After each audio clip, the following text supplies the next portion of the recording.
in the building, you know. But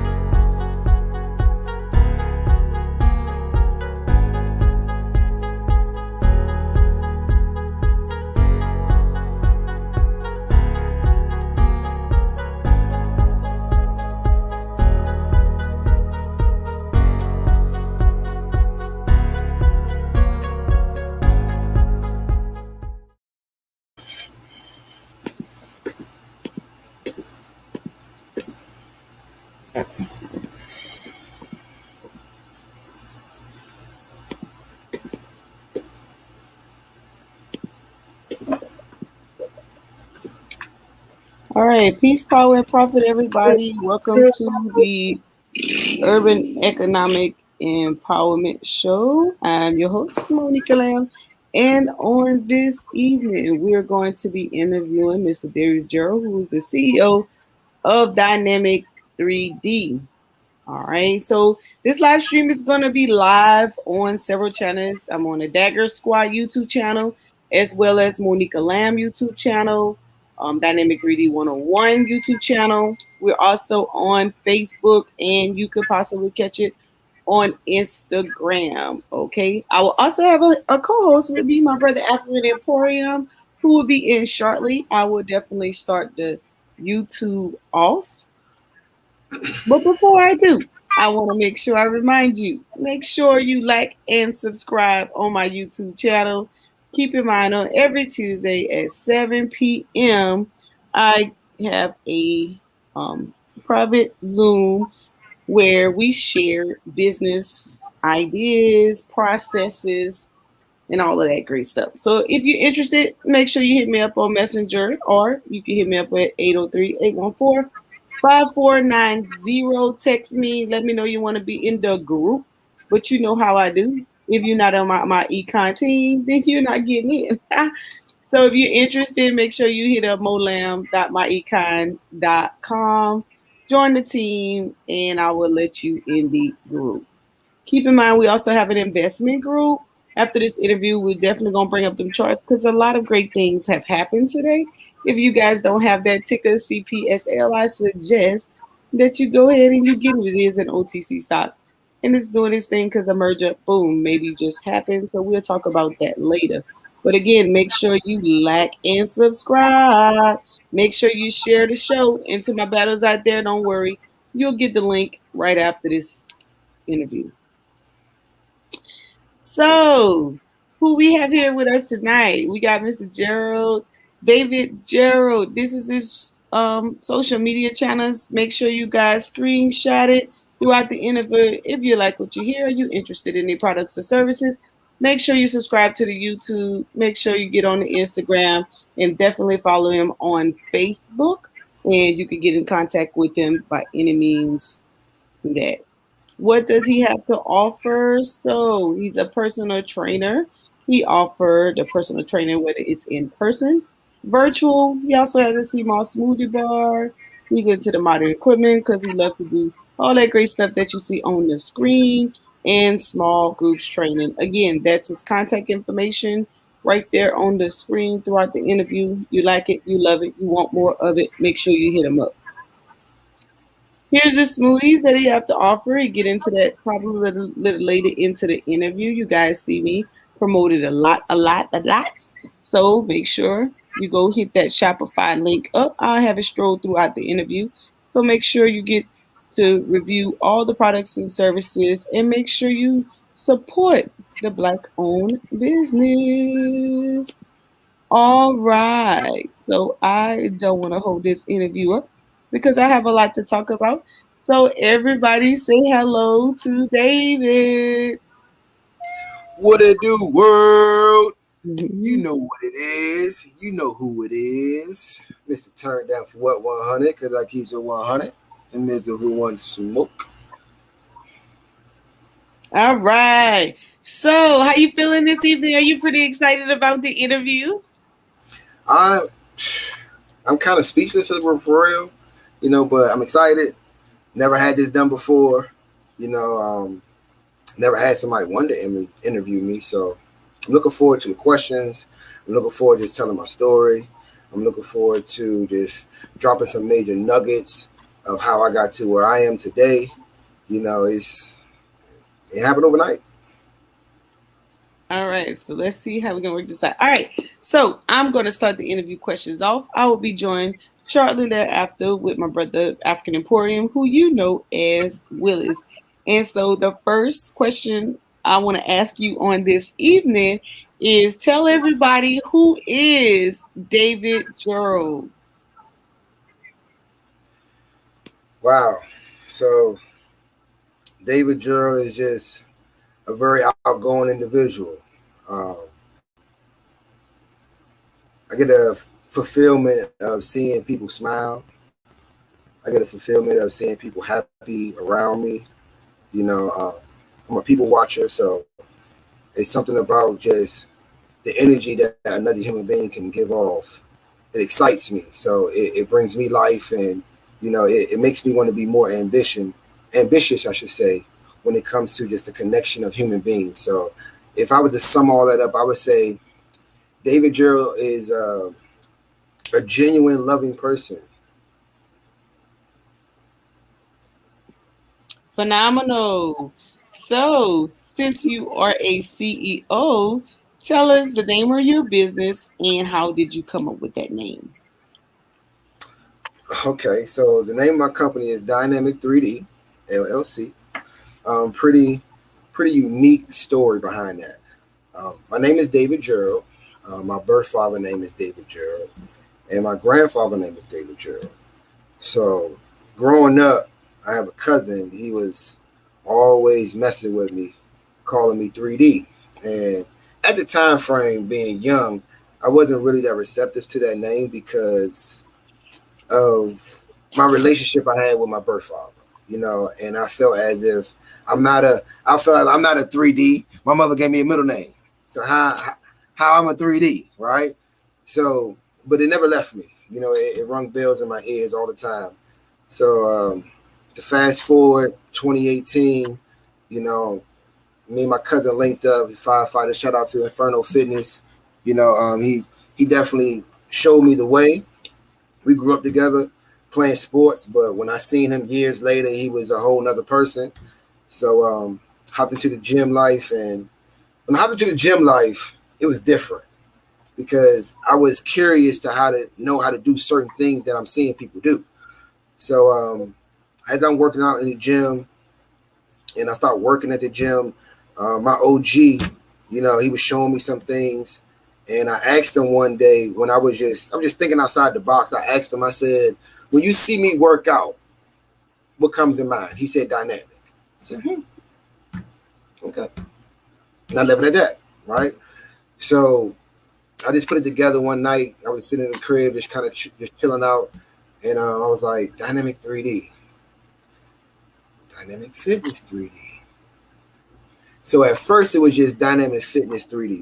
That's all it was, just Dynamic Fitness 3D. And because I was in the fitness arena, but then as things start to progress, other names start to come, and I just shortened it up, and then I made different entities of the company. So I made a fitness section, I made a nutrient section, then I made a motivational section. So just the whole Dynamic 3D concept came into play really good because it fell in line with the discipline, determination, the development concept of what I was thinking about. So the whole company came from my OG giving me the name Dynamic, and my little cousin calling me 3D growing up, and just all the skills that I learned over the years. I just dressed it up and made it real. Okay, dressing up and make it real. So now, since then, I also know that you've done something with that 3D, right? And Okay. so, and what is that now? That actual 3Ds is pretty much an acronym for. Discipline, determination, development. But on January 2nd, 2020, before I knew about a pandemic, before anybody knew about a pandemic, maybe some knew about it, because they was paying attention to certain things, but a lot of us didn't know it was coming. Um, I was sitting around in the gym. I literally was sitting in the gym, and I was watching people, just being a people watcher like I do, right? And I seen how some had discipline. I seen how some was mentally determined, even though they wasn't doing the right things. Like they was in a position they kind of really about to hurt themselves, and I kind of assist them some by me working there. And then you had some that was like just super developed. They were just going in. They walked in focused. They barely said hello to you when they walked in the gym because they were so zoned in. They're coming with their headphones in, just scan, go right in. They probably ain't coming no bags or nothing. They just walk right in the gym and start getting it in. So my thought process was, I know the hardest thing to do is have is discipline, because I didn't have any discipline. So I knew I was a very determined individual, but my discipline was lacking, like extremely. So as I'm sitting there, I'm just writing things. Like I'm always was good with just writing when my thoughts out sometimes, or I just sit back and just ponder. So I was like, when discipline is created, look, I created some discipline in my life. That's what I was thinking. I was just like, man, I was wilding, but I got some discipline now. Like this gym joint got me disciplined, determined, okay, development. I'm looking good. So I just put it all together, and I just kept writing it out until it sounded really good to me. And it came out flawless. When discipline is created in your life, determination will direct you to development. And that's like a form of anything you do. Anything you're doing in your life, you have to be disciplined. Once you figure out how to get disciplined, then determination follows right behind that. And once you mix both of those up, you're going to get developed. Like, it's nothing else that's going to happen. You're going to get developed in some way, form, or fashion. And everywhere I go, when I have to tell the story of my journey, I always leave the audience with, when discipline is created in your life, determination will lead you to development, or will create development, right? And so with that being said, I'm wondering if your objectives in your company is to be disciplined, determined, and development, or you have three other, you could tell our audience of three objectives that you have for your company if it expands beyond the 3 Ds of discipline, determination, and development. So because you kind of broke up a little bit. So you said, do I have? Okay. Any other objectives in your company besides discipline, determination, and development? What are some of the objectives of your company, Dynamic3D? At least three of them. My main number one objective is education. I believe, since I have 3 sections in my company, which is the taste of discipline, which is the smoothies, I educate people on the concept of just thinking outside the box of being healthy. Like, if you were to do this, how would you feel about it, right? When the last time you did something for the first time kind of concept, It's a lot of people don't like vegetables. It's a lot of people that don't like eating fruit on a regular basis. It's a whole lot of people that don't like working out. But when it comes to working out, sometimes it falls in the place of, what time frame you want to work out. My thought process is, if it's 24 hours in a day, it shouldn't be a problem, right? So when it comes to my company, I want to educate individuals on being disciplined, because I knew it took a lot for me to become disciplined. Also, when it comes to determination, when you get the feeling of being determined, it's a whole nother thought process that opens up in your mind as far as the objectives you're trying to accomplish. So when I'm actually telling people about what I do, I'm not even looking for them to be excited about my services.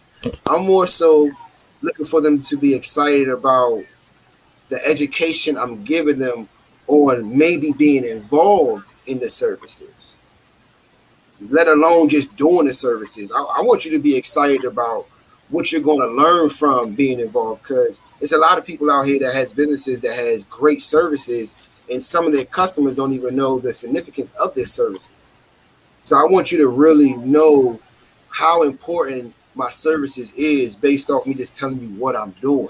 When it comes to the health and wellness concept of the taste of the discipline, when it comes to the concept of just working out 30 to 45 minutes every single day, of getting your heart rate up and just getting your blood flowing for the day, whether if it's in the middle of the day, early in the morning, or even late at night, because it'll give you a good rest too, So it's just an education concept. So outside of me really want to show people how to be disciplined, determined, and develop, it's more so of how educated are you in those areas. And if you're not educated in those areas, then I would love for you to be a part of my services and see what I got going on. If not, then I want you to think about why you're not educated in those areas, and it makes it more significant for you want to be involved. So I see my brother African Emporium has joined us on this evening. Say hi to the audience, and I have about 3 more questions. What perfect timing! You'd have been like right on time. Say hey to everybody, and then I'm gonna continue my flow, and then I'll bring you in. No problem. Peace, power, and profit to everybody. Can you guys hear me? Mic check. I guess we got to say that before we come on. You guys hear me? Yeah. All right. What's going on, everybody? Welcome to another illustrious, urban economic empowerment show. Of course, these Wednesdays are always edification days, in my opinion. We like to kind of come on and speak to the true man and woman within the Black community who sees, their situation needing to be exalted or improved on, or just, again, just brandish in a way where a lot of us don't get credit for what we're doing in terms of trying to build out what we consider to be an urban economic empowerment movement. Because there's a lot of geniuses, as they say, in the hood. Not that every Black person lives in the hood, but there's a stereotype that goes along with that. So we'll play ball wherever we can. Right? If it's going to reach somebody and edify them, then I'm all for it. So again, number one, thanks to Brother Garfield for always allowing us to use the channel to come on and build and, again, speak on those topics that, again, very, near and dear and pressing to our lives as Black people when it comes to business, and financial literacy and things of that nature. So I'm always excited for that. And again, a great show tonight. Again, can't be more pleased and honored to be a part of this panel as always, because, again, somebody that I know personally, I've broken bread with, this guy and slept underneath my roofs, and we done hung and did a lot of power moves together. So I'm always, reminded of, the journey that we all have at some point when we come in contact with great people. Again, my thing with Sister Monica, never met my sister in person yet, but I can guarantee I feel like I've been hanging with that sister since like day one. All right. Some things are just symbiotic, right? Some things are just symbiotic, right? And it's just like, it's magic in a lot of ways. So, and I consider that for a lot of our urban economic empowerment family. Again, our investment group, again, just so many great Black people out there who are putting in the work, who deserve their flowers now, right? We don't have to see them at hundreds of millions or millions or whatever the amount. It's not about this, about the work ethic. The work ethics determine the dollar, if you ask me. If your work ethic ain't about that life, then guess what? You ain't gonna be about that life, right? Because it says a lot about just how bad do we want it, right? That's a question you used to ask us a lot. Pretty sure Brother David know about that. Get up every day, ask yourself, how bad do you want it, right? That's the mantra of the entrepreneur. Right. So again, I just want to come on again and premise that again. Happy to be here. Everybody in the back chat again, welcome, to the Urban Economic Empowerment Show. Definitely, like, share, subscribe. Again, a lot of people out there who are, somewhat quote unquote undiscovered, but making moves. Well, this is their chance to be spotlit. And, what better way to do it? Again, just, than having, again, great people to be around to kind of help bring that into fruition. So I'm always excited to be a part of this. And again, just what this interview is going to be about. So again, as you can see, I even made a little extra. I got that Mama's Cooking shirt on tonight, so I'm definitely rocking with the brother Kwame, right? Because this is what we consider to be Mama's Cooking. This is the epitome of Mama's Cooking, right? A lot of the things that we've gotten from our parents, right? That again, come on, man. The first hustle we met was our mother, right? The first teacher. And so a lot of that, then transferred into us today. And of course, our fathers gave us the back end, the backbone, the discipline, how to be a man, or just, how to be women. And so it just male, like nothing. I mean, just can't even put a title on how great this stuff is. So I'm excited to be here. So yeah. So again, let's get it cracking again. Welcome, salute to over David. Again, Eva, Monica, as always, everybody in the back chat. Again, just happy to be a part of this great forum tonight. So again, I want to make sure I remind everybody, make sure you hit that Shopify link that go to products for strawberry mango, right? Make sure you guys like and subscribe to the show and all of the actual social media platforms, Dynamic 3D LLC, Dynamic 3D 101, Dynamic 3D Facebook, as well as Monica Lamb in for the African Emporium and the Dagger Squad. So I think we live on probably about 5 or 6, 10 platforms. But wherever you at, get in where you fit in, baby, because we out here in these streets and we working. And so the last point that working, baby. The last Yes. point Mr. Gerald spoke of was in reference to his objectives, and he talked about the 3Ds, dynamic discipline, determination, and development. And I had asked him about objectives, and he definitely honed in on one in particularly, which was my follow-up questions of those three, which is the most important. And we already know it's education. So with that being said, and you're communicating the educational component of what you do and why you do it, what is the most rewarding aspect to the clients, whether you're in physical training or virtual training, or they're partaking in your phenomenal and awesome products? What's the most rewarding aspect of business that they get from you? What is the reward? Okay. And this is not something that somebody actually told me. This is something me just being observant. I'm a very observant person. I've noticed from my last few clients that I've trained, and from my last few customers that was a first, like a real first. Like they never tried my product, right? They was so overwhelmed by my enjoyment of seeing them learning something. I didn't care nothing about how much they spent. Oh, I didn't care nothing about what their physical body felt, but I could see they learned something. I could see the light bulb go off in their head. I could see it. Because it's like, because they start talking about things that I ain't asked them about. They start telling me stuff, you know, and excites me because they felt just that comfortable with maybe just that little bit of information I gave them, or just that taste of discipline they had. And they just felt like, wow, I can talk to this person about the things I won't talk to nobody else about. You know, it's an overwhelming feeling, but it's an exciting feeling as well, too, because it's like I touched you in a way that nobody else touched you. And you never thought you probably can get touched like that. You know, I've seen it in some people I trained, people I walked up on in the gym that was just doing God knows what. And I'm like, let me show you something real quick. And I just show them something really quick. And they say, wow. When you get a wow from a person, that means you really blew their temple. Like even when my man Willis, everybody else call him African Emporium, but that's my man Willis right there. You know what I'm saying? It's my man Willis, right? So when he came on and he said how he never met Monica ever in person. And when I found that out later on in, I say probably about 4 or 5 months into us working together, I said, hold up. You never met this man? Like you never physically, like you just seen this man sitting behind the computer. This man probably got no legs. And you respect him like that? But I've actually been with this man. Like, you know what I mean? So it was exciting to me just in general to know when you can blow somebody's mind like that, because Liz has blown my mind. Monica has blown my mind. It's for me to be able to do that for somebody else that I don't know and I probably will never see ever again. They will always remember that one thing about me. That's exciting to me about my company.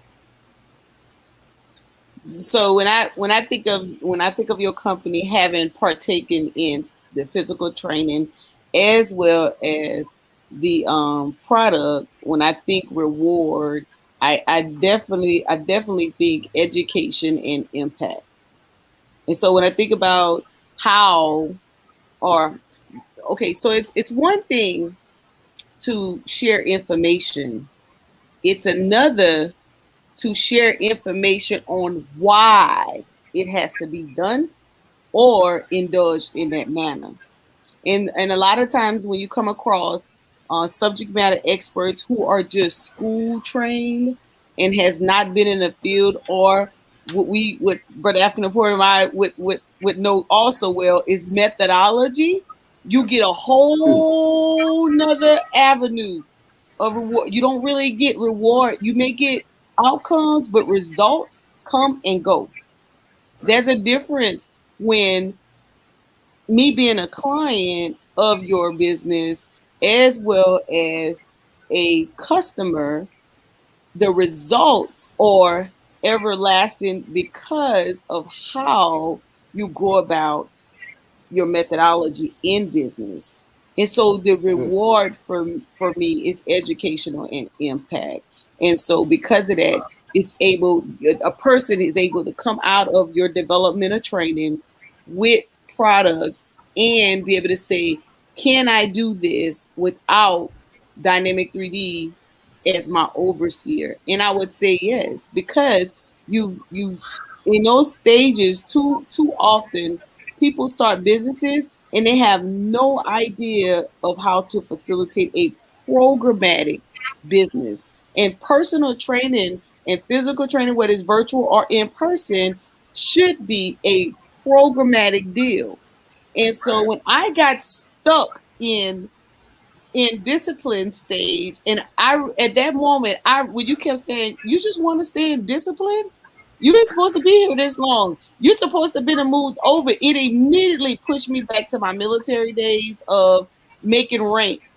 So many years, so much time in service, so much time in grade. You're supposed to move up. And so I was like, wait a minute, what do you mean? At that point, I didn't even realize that I knew you said discipline, determination, development, but at that point, I wasn't thinking about that. I was just thinking about the fact that I'm participating in training. I don't have no clue about what he's talking about. That I didn't get it. I really didn't get it. So the first 4 to 5 months, I was stuck. Wouldn't get no results and outcome. I was getting some results, but the outcomes, I was just like, what do you mean I'm stuck in discipline? I'm very disciplined. Educational wise, I'm thinking how I go about doing things.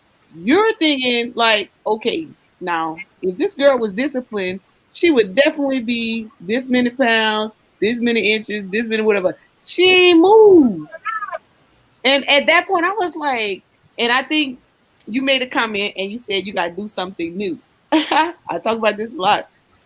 I was like, new. And that I knew I was in some kind of programmatic system. I was like, oh snap. It was like going back to school. I was like, good Lord, you mean to tell me I got to put some thought into this? I just want to get and move. I just want to be able to move and start walking again. I ain't asked to be put in school. I ain't asked to think about what it was going on. I ain't asked to do all these little things you had going on. And I think that's why I say education and impactful. Like you make an impact on people to go through these different steps. And so I was like, okay, in order for me to get through this, I'm gonna have to create my own purpose within the purpose, because obviously I didn't come for that. And he's taking me to a whole nother avenue of things. And in order for me to actually operate in that facet, I have to find purpose in what I was doing, because obviously I didn't have any. And that's when I had to create the challenge, the 60-day challenge on my own, and take myself outside of your training to prepare for preparation. So I had to prepare myself to be in your training so that I can become disciplined in order to get to the determination and to develop. And boy, hey, listen, I can go on and on about my results and participating in Dynamic 3D, but I'm going to keep the party rolling because I want him to tell you what makes him different from his competitors in the market. How does he see his company compared to others? Because I can give you my insight because I've been around it for an entire year. I could go on and rock a lot of worlds. but it's not my interview. It's all about David Gerald today. So I'm gonna pass that on. How do you see your company in compared to your competitors? When I first started, that's the only thing I thought about. I like working out. I like training people, but I don't want to be the average trainer that has the same client forever. That's my ultimate goal. I don't want that, because that means that I'm gonna be a crutch to you. You're gonna be a crutch to me now. You didn't learn anything. That means we in the wheel. That's my thought process. Every single company that I've ever affiliated myself with consists of growth. Every single one. The only companies I ever worked with that didn't consist of growth, not for nothing, was your regular jobs, to be honest with you. You know? And the type of places I worked at outside of 1099s was my first job with CVS. Second one was at Foot Locker. I went through the whole concept of Foot Locker, foot action, downtown locker room. You know, I went through the whole shoe concept, right? The only place I probably didn't work at was at Shoe City, you know, but I had the plugs there, you know. But, and then my very last, what you call regular job, was at Home Depot, you know. So everywhere else I worked, it was always some type of growth that was going on, whether I was growing in the company or the company was growing and I was watching it grow. And whoever was running the company had the choice to say, okay, I want this person to move up based off X, Y, and Z, or I like this person where they at, so I'm going to keep them where they at, and I'm just going to pay them more for they won't go nowhere. You know, same as that concept as a corporate company, but the only difference is they're going to give you more education within that 1099 because they want to see you grow. Not every company's like that, though. And I paid attention to all those different things. A wise man told me when I first left South Carolina in 2011 to go to California when I got promoted to what they call a national trainer. You know, he was like, take all the good and leave the bad, but understand the bad. So I really took heed to that. So when I started my company, all I thought about was, okay, everybody wants to work out. You know, I know what I like to do, but let me find out what people don't like to work out, right? So I can't make it seem like it was all my own thoughts, because it would be wrong for me to do that, because my spirit won't let me do that. My OG taught me a lot. You know what I'm saying? My cousin taught me a lot. Just watching them two, how they was just like, my cousin would walk around the gym and he'd be like this, like his fingers on fire. Like, even though he a fireman, in my mind it was like his fingers on fire. He trying to figure out what's next, how I'm gonna really burn him up in here. And it used to really make me laugh, because he'd do something wild, and we'd be looking at him like, you want us to do that for real? You know? So I adapted that. Then also, my OG was always on something like, look, well, I don't do no weights. I ain't about to get on no bench. You know, I ain't about to mess with no dumbbells. You know, he'll wave all that stuff down because he understood his lane. You know, and when a person's in development mode and they're trying to find their lane, I'll be honest, I'm trying to find my lane in the fitness arena, and I knew how to do a lot of everything, but I knew I didn't want to do certain things that like make bodybuilders was doing. I wasn't trying to do that. You know, I didn't want to teach nobody that. You know, I knew that, you know, I didn't want to be like a real big just group trainer when it came to like the Zumas and stuff like that, when it just comes to the hard cardio. Like, it's exciting because I know I have the attitude and I have the charisma to do it, but that wasn't my lane. So as I'm watching everybody do things, I'm like, you know what? I like to do wild stuff. I like to do stuff to make you say, you know what? I don't know if my brain is capable of functioning in the way that you want my body to do it.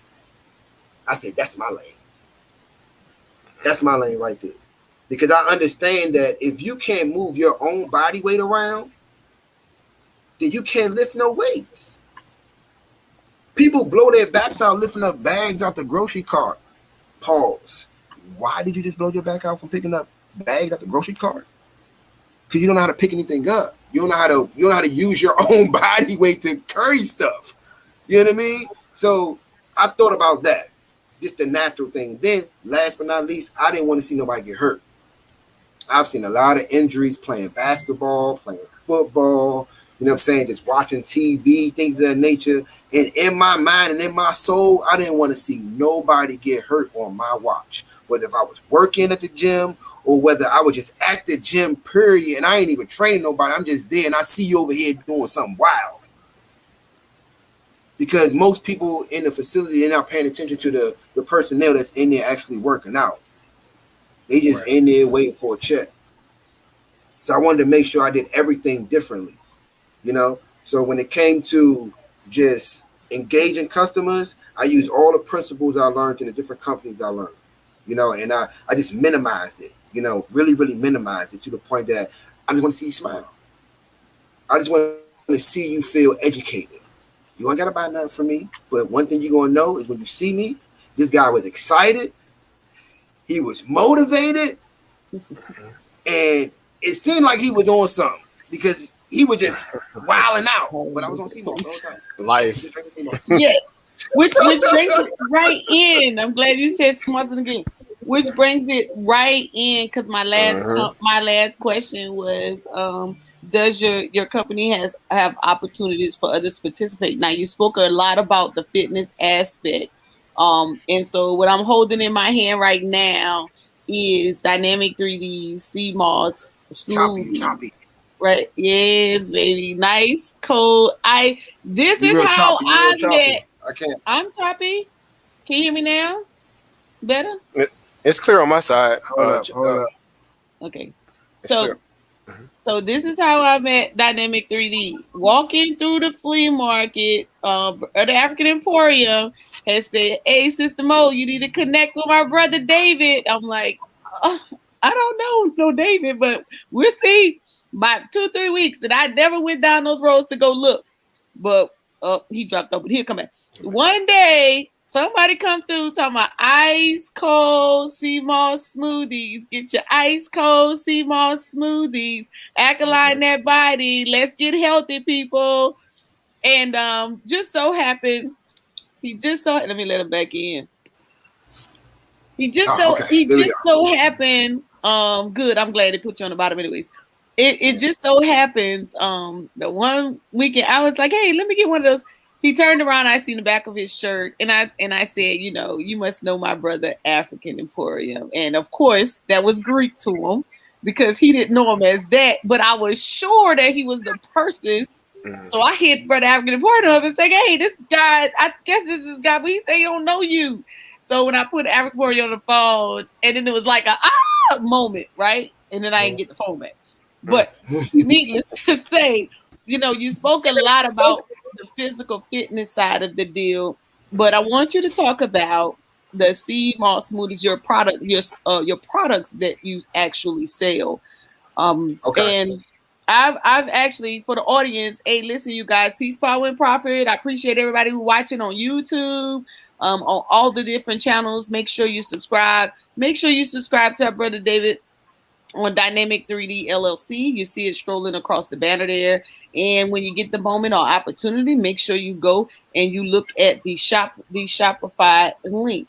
And so this phenomenal product I have in my hand, I want you to tell the people, how did you get involved in it? I want you to talk about how because a lot of people make smoothies. I want you to talk about how you narrowed it down. So I want to kind of compact that, you know, how you got involved, how you narrowed it down. And I'll share my whole little deal on why I love the product that you offer. But just talk about what you have. While you're speaking, I'm going to share the Shopify link, and then I'm going to open it back up. So you just keep on talking. Okay, yeah, sounds good. All right, so my OG that I talk about a lot, you know, he introduced me to CMOS. You know, I never heard of CMOS before ever in my life. And I was just in the gym. I was working out. I was doing what the average person would do. I was pumping iron, just going in. Then I go and get me a smoothie that had protein in it, had some peanut butter in it, all these different supplements that was involved into it, and I was getting bulky, I was getting strong, but I was getting bulky, and he was like, I see you getting stronger, see you doing your thing, he's like, but if you want to get lean and you want to have that definition, you didn't get on this. So I didn't know what this was, so he never told me what this was. He just gave me some. And because this gentleman is 20 years older than me and he looks like he's my age, I'm like, okay, all right, let me go ahead and indulge and see what he's talking about, right? So I went ahead and took a sip. It was amazing. I was like, wow, and I was just drinking it, and once I started training, I'm buying it from him at wholesale, and I'm adding that into the price with my clients so they can get one for free when they start working out. They loving it. Some giving me their results on how they feel about it and how it's affecting their body in a positive way. And pandemic hit, boom. Before the pandemic hit, my OG was telling me, like, you need to get on this wave with me, man. Like, I've been on this for a long time, but I never thought about doing it this way, but I got something going on, you know what I'm saying? Like, I teach you the game, and sometimes, especially growing up in the environment that we grew up in, sometimes you won't be too receptive to some people trying to teach you something because you'll think that they want something from that, but the blessing in this guy is like he real life just wanted me to eat. That was it. He seen something in me, he wanted to see me win. He taught me the game, but he didn't teach me the game. I had to watch him. Like, once the pandemic hit, for a month and a half, you guys, I was hanging around this guy. He wasn't showing me nothing. He was just doing him. Like, I felt like I was his flunky for a second. You know what I mean? But I knew I was there for a purpose because he'd give me a little game. He'd tell me little things like this. He'd show me some product. He had a funny way of, like, really displaying the information. If you're an emotional person, you will not be sitting around him like really trying to soak up what he's talking about, because he gonna go at your neck in a lot of different ways that you may not comprehend. But I knew that it was all love, and I knew he really wanted to show me something. So, once I got it down packed, I went through my trial and error, and the company really started from me waking up one day, laying in the bed, and I'm just frustrated because I'm like, yo, I need to make some money. I can't go to the gym and train, and nobody trying to link up with me. I understand the concept, and people at home. I'm trying to get this virtual thing popping. Look, I train you for free. I still can't get nobody to bite for real. And I started doing the CMOS. Like, I sat around him for a month and a half, and then never grabbed nothing. You know what I mean? It was like I sat around with him to get some information, but I never proceeded with what he told me. So I'm laying in the bed one day, and I just get a message, and say, yo, you need to go to South Carolina. I say, South Carolina? Well, okay. I ain't second guessing. I said, okay, where am I going to South Carolina at? They said, go to Santee. I said, Santee? I said, that's the sticks. My grandmother out there. Okay. All right. So I'm being positive about all this stuff I'm hearing in my spirit right now. Right. So the next day I go holler at him and say, yo, I need to get I need to get some work. So I get some work from him. I go back to my mom's house and start cooking it up, and I don't know what I'm doing, but I'm trying to figure it out. So in the midst of me trying to figure it out, I positioned myself to make a long story short. I figured it out. My cousin put me onto this little gig where I was working up at the police off station cleaning, for sanitation for COVID, and that was my startup. Everybody in that police off station was buying the mess out of these smoothies from me. I'm talking about, and I was trying all kinds of flavors. I was doing whatever strawberry mango, strawberry peach, pineapple peach, triple berry, fruit salad, mixed fruit. I'm doing all kinds of genres, just putting stuff together. And they liking it, some not liking it, a little tart, and I'm just learning, right? So, I come to South Carolina with a couple $100 in my pocket and a lot of faith. And probably about 10 pounds of sea moss. And the rest is history. I went to the flea market. My brother Willis told me to link up with Monica. Didn't know what the lady looked like. Didn't know what she had going on in her life. I'm just out there walking around the flea market saying, ice cold sea moss smoothie. Get your ice cold sea moss smoothie. Let's stay healthy, people. Let's alkaline that body. Look at my body, and I'm just walking around saying that to everybody, and people looking at me like I'm crazy. You know what I mean? But every time I stop, about 4 or 5 people walk up on me and they grabbing smoothies, and they drinking them up. And they like, man, it's good. I ain't had no website. I barely had an Instagram set up. I just had a number. And all I had was, look, I'll be up here on Wednesdays, Saturdays, and Sundays. Just look for me pulling the cooler. You got a table? Nope, I don't want no table because I can't see everybody at no table. And that was my mindset because I want myself to be known out there. I was thinking completely outside the box. Everybody at this flea market, they focus on the customers that's coming to the flea market. I was focused on the vendors because I knew that my product was going to help the vendors be more excited, be more refreshed. It's a meal replacement, so they won't be hungry out there.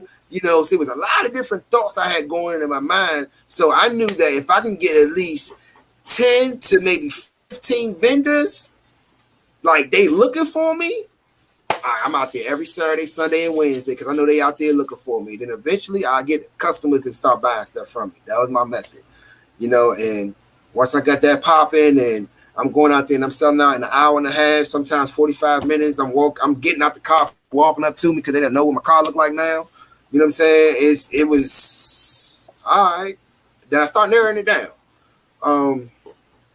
I went probably like I want to say, set up a table, got me a nice little section next to somebody that had a nice little traffic of people that's coming through. Nobody on that line where I was set up at the time frame. They had nothing about balls. They had no drinks, no nothing over there. It's like it was an open field, right? So, promoting. I got different flavors. I'm doing samples. I'm getting people to buy stuff. Side note, let me rewind real quick. You know what it took for me to get up there? Okay. I was living an hour and 45 minutes away from this flea market in Columbia.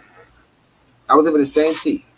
So the flea market opens up at 7 o'clock in the morning on Wednesdays, Saturdays, and Sundays, right? I was waking up at 4 o'clock on Wednesdays, Saturdays, and Sundays, making product, waiting for like 6:30 time frame so I can call up there, get me a table, pack my car up, get ice, drive up there, right? Try to get there by at least 10 o'clock, set my stuff up, and promote hard body, then go right back down to Santee, make sure my grandmother good, make sure everything good down there. Got so many different stories that went on, going on up and down that road and all that. That's neither here or there, but the concept of the ambition of knowing that, okay, if I continuously keep doing this, eventually people are going to want me in Columbia. I'm going to have no choice but to be in Columbia, but nobody know I exist right now. So I did that, got the table, started doing samples, people start liking it, fast forward, my birthday comes around, I done built up a nice little clientele, individuals knowing what I got going on. And I'm talking about my birthday, this year, my birthday, January 13th, 2021, right? Birthday comes around and I get an opportunity to work somewhere. And the reason why I got this behind me, because this is the place that I had the opportunity to start working at, to start displaying my product, start training, things like that. Things didn't work out the way that I thought it was going to work out, but it was a good platform for me for the time frame, right? Yeah. From there, everything skyrocketed. I'm talking about people just knowing where I'm at. You know, I'm not doing samples no more. I'm treating this like a real live business. Nah, I don't do samples. Can you go to the store and actually sample the product that's in the cooler? You just buy it, and if you like it, you drink it, and you come back for more. If you don't like it, that's the one time you're going to get it, and you ain't going to never think about it ever again. I'm cool with that. So I start conducting my business in that manner. People start respecting the way I was conducting my business in that manner, you know, and really the rest is history right now. You know, it's about expansion right now. I got an affiliate program going on.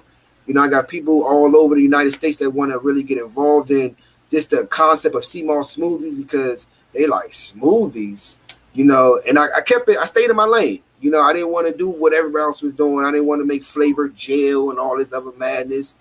Basic gel, mix it up yourself, do your thing. You know, if you want some flavor, get the smoothie. He's very Mr. Gerald is a very modest person, as you can see, very generous about this particular product. Okay. Now I know some of y'all like this audience. I'm gonna go and say it because you're gonna go and call me pseudo, but let me go and tell you about this sea moss. All right. Disclaimer. So, There's just nothing pseudo about nature. Exactly. Nature was here before you and it's going to be here after you. You and all your molecular science still can't run circles around Mother Nature. So I'm just going to say that right now. Disclaimer. So sometimes you could be overly pseudo in your way of thinking about how to conceptualize reality. And that makes you the quack, not necessarily nature. So I'm just going to say that. Nature produces what it produces in the natural, right? It don't need no help from you or none of your chemicals. So right. So I started training with David in August. I had purchased the sea moss smoothies from the flea market, like Saturday and Sunday twice back to back. And for those who do not know, I was having joint pain coming out of Iraq, real severe bad joint pain, really bad. So I was on shots, taking the whatever they call it, biologic meds that the VA was giving me to try to help. So, and I was having a painkiller, I had vitamin D, I had all kinds of stuff that they gave me. When I had purchased sea moss from Brother African Emporium before, but I didn't really know what to do with this. I gave it away, even though the instructions were there. Y'all know we don't read. We don't read. You don't read. Instructions right there. I try to make it easy for you, know. He did. He really did. We even did a show. We even did some health shows. We did like 4 back-to-back health shows or whatever. You know, I ain't get it. But anyways, nevertheless, so I take the product 2 weekends in a row. And I noticed, now remember, my shots that I was prescribed, I was supposed to take them every other week. But my pain was so severe, I had gone to the pharmacist. I was like, hey, can I take this every week? Because it seemed like it's weighing out on the 6th day. But it was giving me temporary relief.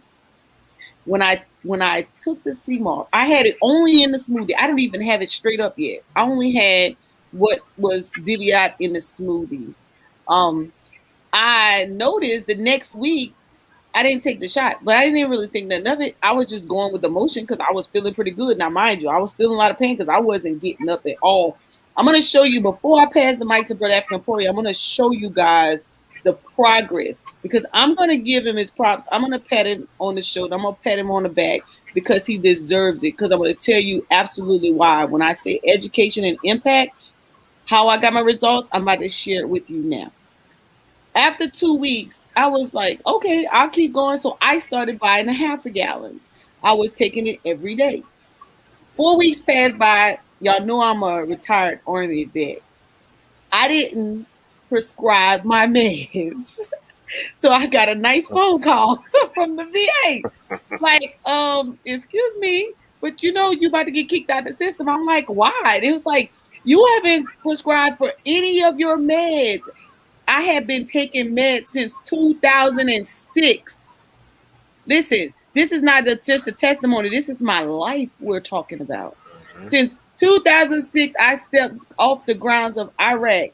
I have been taking meds because that joint pain had progressed all the way up until I had to end up retiring out in 16, and now here we go 2020. So I, of course, I said what I said. I got my prescription back and I moved on, right?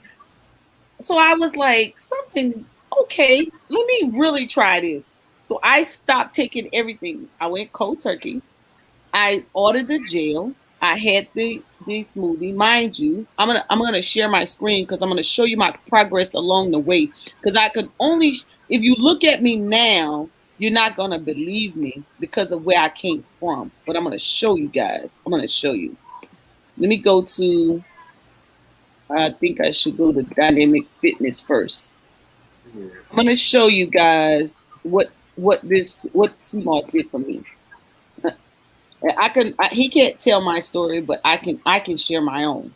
So I'm gonna show you. That's not me.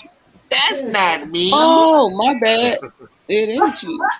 This is you. I'm flying in the air. I thought that was looking kind of funny. Okay, I'm gonna go down. Let me find my workouts in here. I'm gonna go to in the archives. And one thing about Dynamic 3D, he documents everything. Everything. For business, for some people who are out there, doing business and have to, try to prove that thing. You don't have to prove his. He got so much documentary on here. Hold on. I'm gonna take you guys to September 2020. Right? Oh, this is one of them, but that's November. Hold on, let me back it up because I want you to see something because you got to really see. Some of you guys weren't really paying attention to what I had going on because I kind of hid it very well. In this video right here, I think it was like maybe September 2021. This is probably 4 weeks in. Yeah, 2020. I'm sorry, 2020. September 21st, 2020. This was probably about 4 weeks in. So he just gave me some smoothie. And look, I'm sitting there because I'm talking him out of getting out of the chair because I'm in that much pain. But he doesn't really know the severity of what I'm going through. He just knows, she's injured. I want to help her. So look, I am really trying to talk about it because I'm like, I really don't want to get up. This is really going to hurt really, really bad, right? This is 44 weeks ago in the beginning stages of me coming through this particular. Now, at this time, I thought I did a squat. I actually thought I did a squat, but I did. I just rocked up, right? I'm gonna fast forward a little bit. You see how the struggle is. If I would have turned the video on, you would have actually heard me scream right there. But I don't want to because it has music in the background. I want Garfield to get a strike. But you actually can hear me scream. That's how much pain I was in, right? Let me go up a little bit. Now we moving on. Oh, this was even right before that. Me lifting the leg a little bit.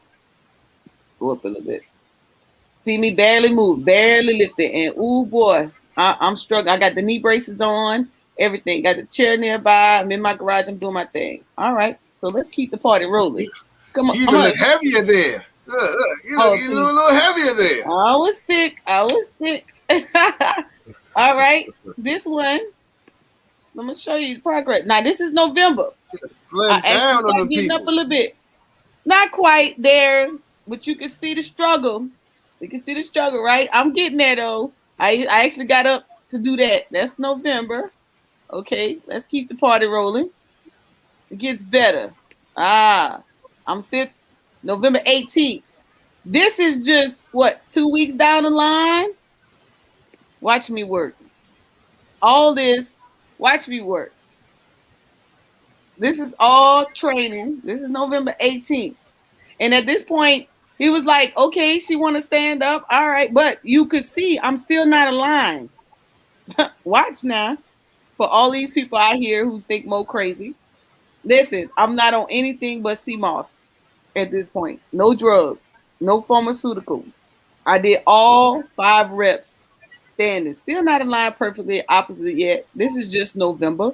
We keeping the party rolling. I'm still in discipline. Like I told y'all, I wasn't losing no weight because I was being undisciplined with the food. Right? Let's keep it going. Let's keep it going. We working. We working.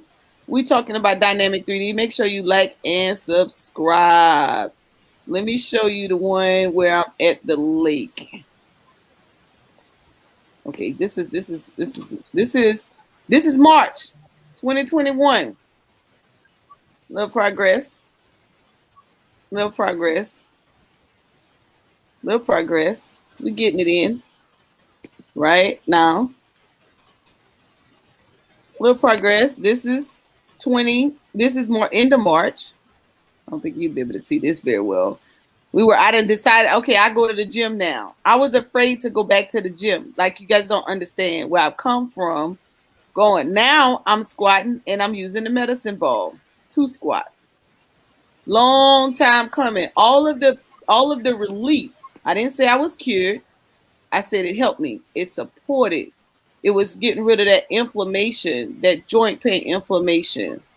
Okay, it's not on his page. I think it's on my page. Okay, let me show you something really quick. And I'm going to show you this last one. We're gonna move along. Let me show you this last one of the squats by the lake. And that's March of 2021. That's how far I've come in reference to taking CMOS, the benefits, and what is done. Well, I thought it was on this. Oh, there we go. Now, oh, wait, let me back up. This is, now at some points I used to have to show 3D that I was making progress and I was ready to move. This is April, right? So I was like, okay, let me show them I got some strength. Now, for those of you who don't know me, when I first got RA in Iraq, I couldn't do push-ups. It affected my wrist first. I don't know. I think I can't make y'all out of a believer today, but I'm just going to say, listen, I'll tell you what, baby, this is April 22. I ain't think I could ever get a squat. Now, mind you, I had to get some support or whatnot. This is what that product has done for me. This CMOS smoothie, the CMOS in this product. I was going through, it was horrible, right? Now, the reason I stayed the course, because of what he said earlier, education, the who, the what, the when, the why. Drink the water with the CMOS, Mo. Add the oatmeal in the morning for those of you who watch the 60-day challenge January to March, right? Drink the water, add the CMOS, the weight, and eat right. Take out them carbs. Stop eating all that sugar. You know, no more sunflower seeds. Let that rice go. No pasta. And guess what? When I got serious and sick and tired of being sick and tired, the product did what it was supposed to do. I dropped 30. Well, I'm at 40 now. I dropped 40 pounds. I've took the weight off my knees, and now if I get up and walk for you right now, I actually walked from the edge of my driveway down into the house and back today. I don't know. Listen, you guys, if you and I watched it, if you guys got some issues and you going through medically or whatnot, and you need some support, we could go on, and we probably have to do a part 2 to this show when I get back from Vegas, just on the products itself. Well, I don't want to prolong it. I just wanted to make sure that those who out there who know, why is Mo so excited? Why does she work with Dynamic 3D? Why is she always on the live promoting that product? Why does she go out and sit out in that 100-degree weather selling CMOS smoothie? Because it's about transformation. It's about sharing information, and it's about helping people. Okay. And if I didn't know it for myself, my friend Chanisa, she's probably going crazy in the chat. She was on 5 blood pressure meds. It helped her regulate her blood pressure that she doesn't take her blood pressure meds. We're not telling you that we're cured. What we're saying is now we're at a manageable point that we could take care of our health, body, and our soul. And what I say after this is that when discipline is created in your life, determination will create development. and I pass it on to my brother Willis. Peace, power, and profit. Again, so much was just said in that, that segment alone. It's like, how do you come after that, right? How do how do you segue into another dynamic aspect of just that dynamic, 3D, right? The ideal of my brother David Gerald, I know him affectionately as a go-getter, a fireborn entrepreneur, right?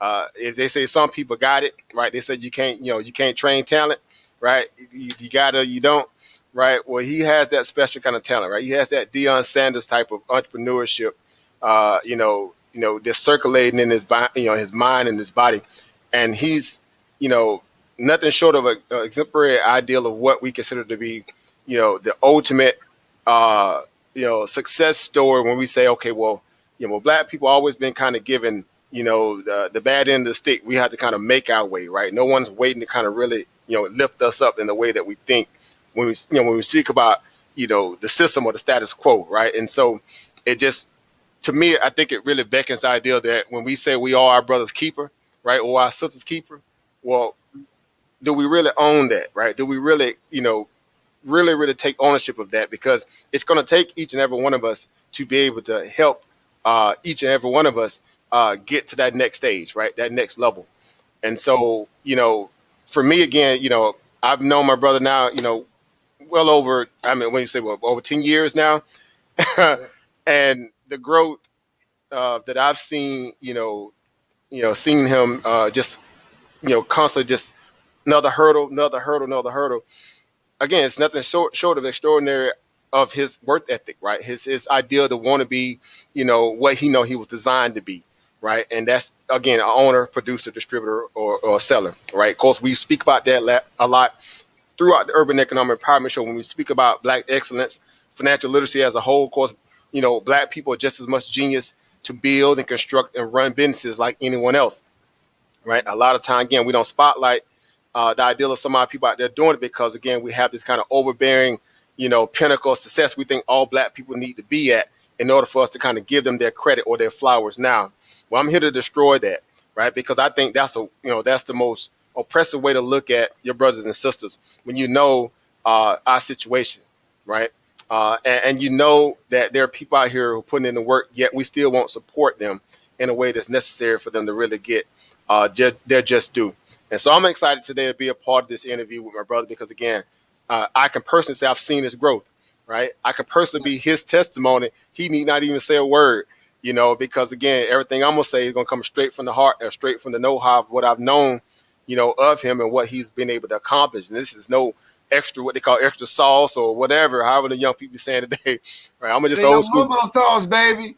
Right, that's it. I'm old school, right? Again, mama's cooking, right? That's what that brother got. He got the natural mama's cooking, in him, in a way where a lot of us do. And again, we just looking for our moment to shine, right? And so again, just kind of giving you guys a little backstory about my relationship with Brother David, and I met him through a mutual business that we were a part of when I was in, Columbia, South Carolina. At that point, my Evo station down there at Sumter, it wasn't Sumter, at Shaw Air Force Base. And at that time, weirdly so, as soon as we kind of got, ourselves there and found the house, she was off to Kuwait, right? And so for me, I was already running the business myself. Y'all know I've been an entrepreneur like forever, right? Forever. And so I told myself at the time I still want to do something different, but also keep what I was doing because I want, it helped, would have helped me pass the time, of course, having a sojourn, through a deployment. If you guys ever been through that, it's a little taxing on you, right? Because again, a lot of it's, surrounding around, you want them to be safe, you want everything to be fine. Again, it's a person that, you normally be with is not there anymore. So it's a different lifestyle.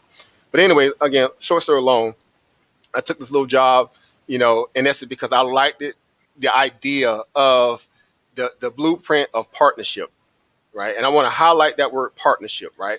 Why is the word partnership important? Because again, in the Black community, when we're talking about, the idea that we are our brothers and sisters keeper, well, we have to be able to work with one another, right? If we ever going to fix our situation to the extent where we can trust one another, we got to be willing to work with one another.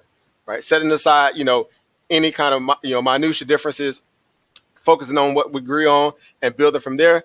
That has to be, number one thing on our vision boards every day. How can I be better at connecting with my brother and my sister? Because when that happens, guess what happens?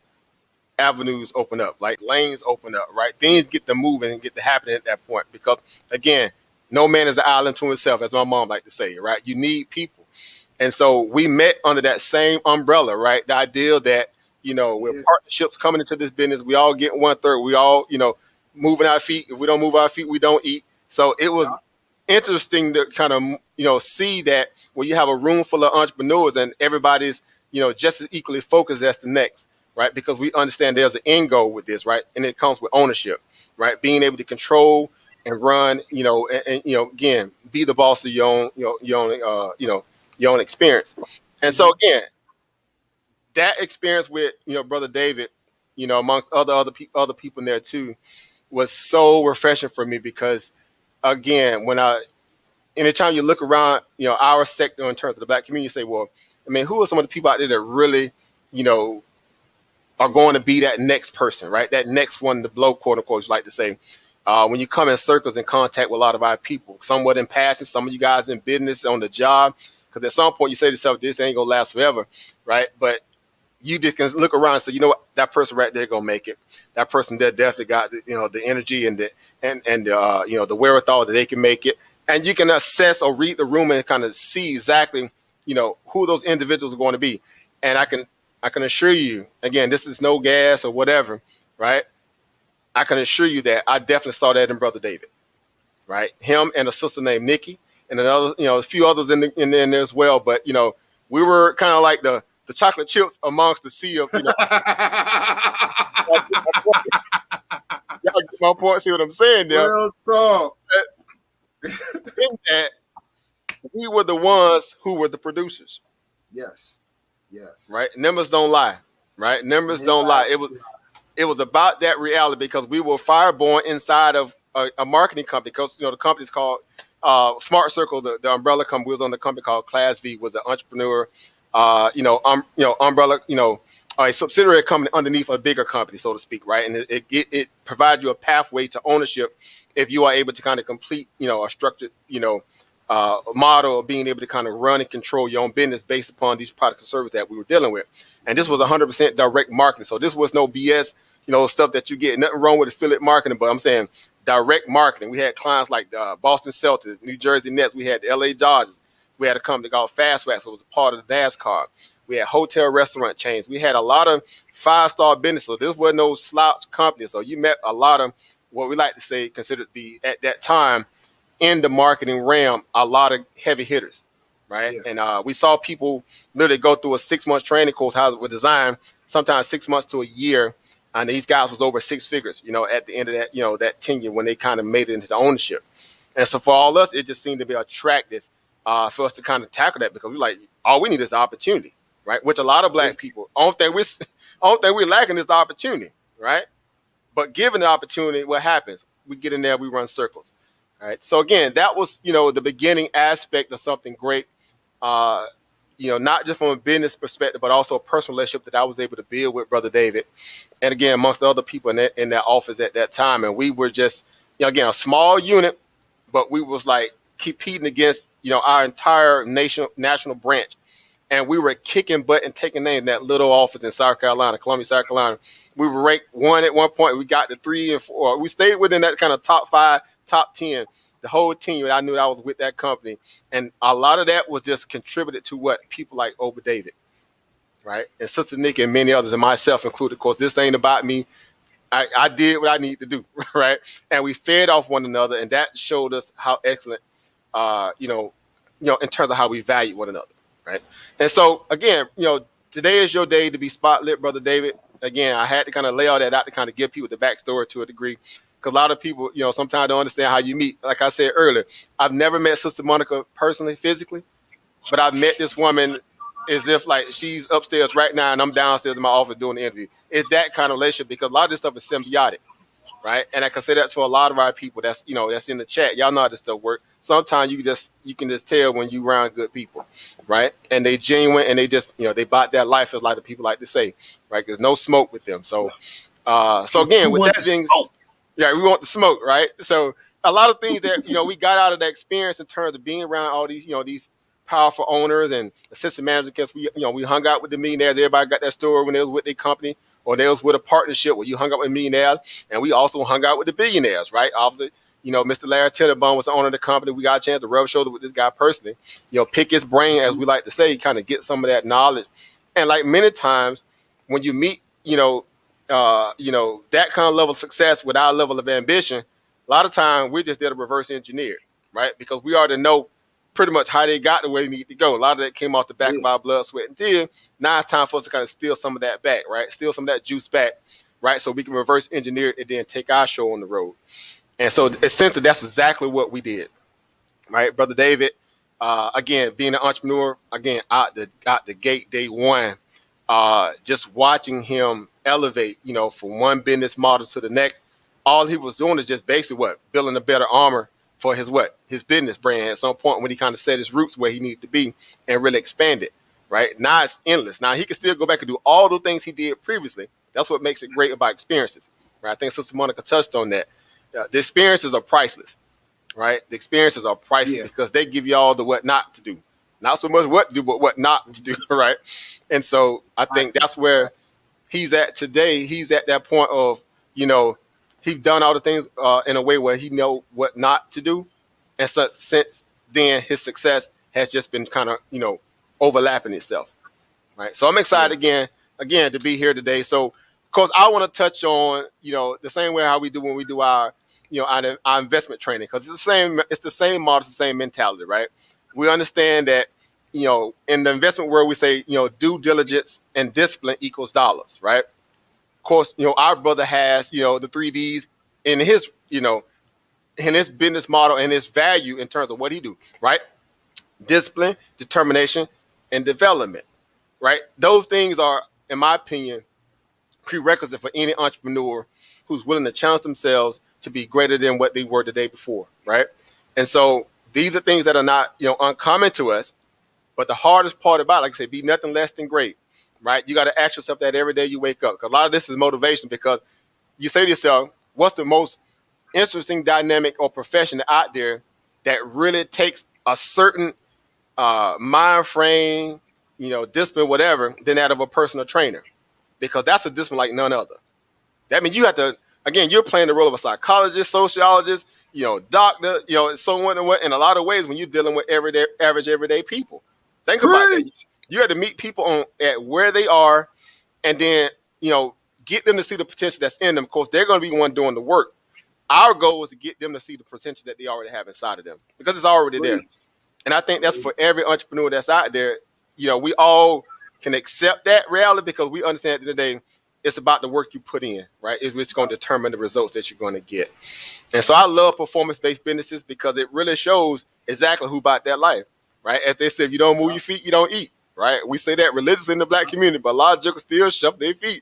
They ain't ready to move them yet, though. So we try to get people, to get up out there, shuffling your feet and let's go, right? They call it what the shuffle, right? Right, and get motivated. So again, the brothers has shown us, and like we've done many times on the show when we highlighted Black male excellence on the Urban Economic Empowerment Show. Today definitely is one that, among the other ones we've done, with all the brothers on here, is another one for the history book, because a lot of people are going to take away from this exactly what they need to kind of take themselves to that next level, right? We've heard Brother Les's story, and Brother Ali Dawuel, and many others that came on here. We're here to do like we're supposed to do, right? We have this little saying that we say in the investment thing, right? Find your own niche or your own niche, but steal from everybody. Why wouldn't you? Why wouldn't you? Right? Because they've already done it from you. They're taking your talents, they're taking your physicality. If you're on the job, they're taking all that, right? And so it needs to be equal or greater exchange in return. But a lot of us are getting cut short from that, because we don't understand our worth. And so again, that brothers is literally pulling out a person's worth, in essence, to that what he's doing in terms of personal training. And now he has what they call 2 monies, 3 monies, 4 monies, because guess what? Now you can branch into other avenues and to really get people, acclimated to again, a regimen, a lifestyle that they can now function with in terms of the products, right? Beyond the service aspect, because y'all know there's only two things that rule the roost, right? Or rule the world: products and services. In the discussion, roll credit. If you ain't about those two things like that, you missing out on life, right? Because that's what this world is set up for at this point. It is what it is. Products and services. All right. So again, jumping right on into it. So again, Brother David, you definitely, have shown to be a credible and viable value of an entrepreneurial model that a lot of people could really copy. Again, find their own way, of course, within that. But just again, your work ethic. So I would say, ask my first question. When the light bulb really went off in you, what was that one defining moment that took you over to the edge and said, you know what, it's now or never?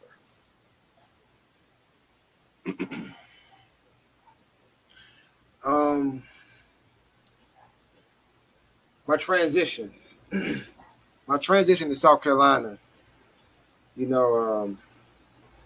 most people, when they transition, they go to another state, their process is completely different than mine. Most people's process is, let me see if my job can transfer me down there.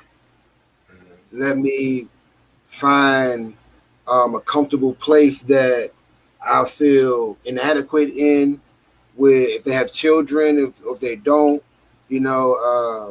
trying to find an area where they can be sociable if they're a single individual. I strictly moved off faith, and that was it. I didn't move off nothing else.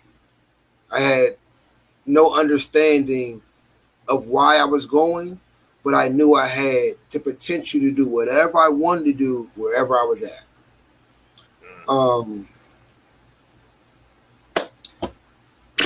Coming to South Carolina was crazy to me because back in 2007 is when I graduated from college. And right out of college is when I got introduced to direct sales. Started working with a company, who's selling perfume and cologne on the streets of the DMV. And I'll never forget my orientation. My orientation was from a young lady that was from New York. She, at the time frame, I think I was like 23, something like that. She was about 23, 24, maybe 25. Very beautiful to the eye, but very knowledgeable. And then one thing that stood out to me that she said was blind faith. I never really understood that concept. I heard it in the spiritual arena when you go to church and stuff like that. But, as far as the real concept of blind faith, of really walking by faith and not by sight, really being blind to what you can't see, right? So that was my first introduction to direct sales. They told me the same exact thing. Look, if I do X, Y, and Z, I'll be able to get this concept when it comes to having an office and all that. So I went with it. And that was my journey after I got out of college. But to make everything come in full circle for everybody, at that moment, after orientation, then I went to my very first day, they had something called icebreakers. And they asked you what your name was, what you did before this. If you were to be able to open up a branch within this company, what would you open it up at? Where would you open, right? My answer was South Carolina. I didn't pay attention to a lot of things in school, but I did pay attention to a lot of important things that I didn't understand until now. I knew all the Commonwealth states was the most wealthiest states in the United States.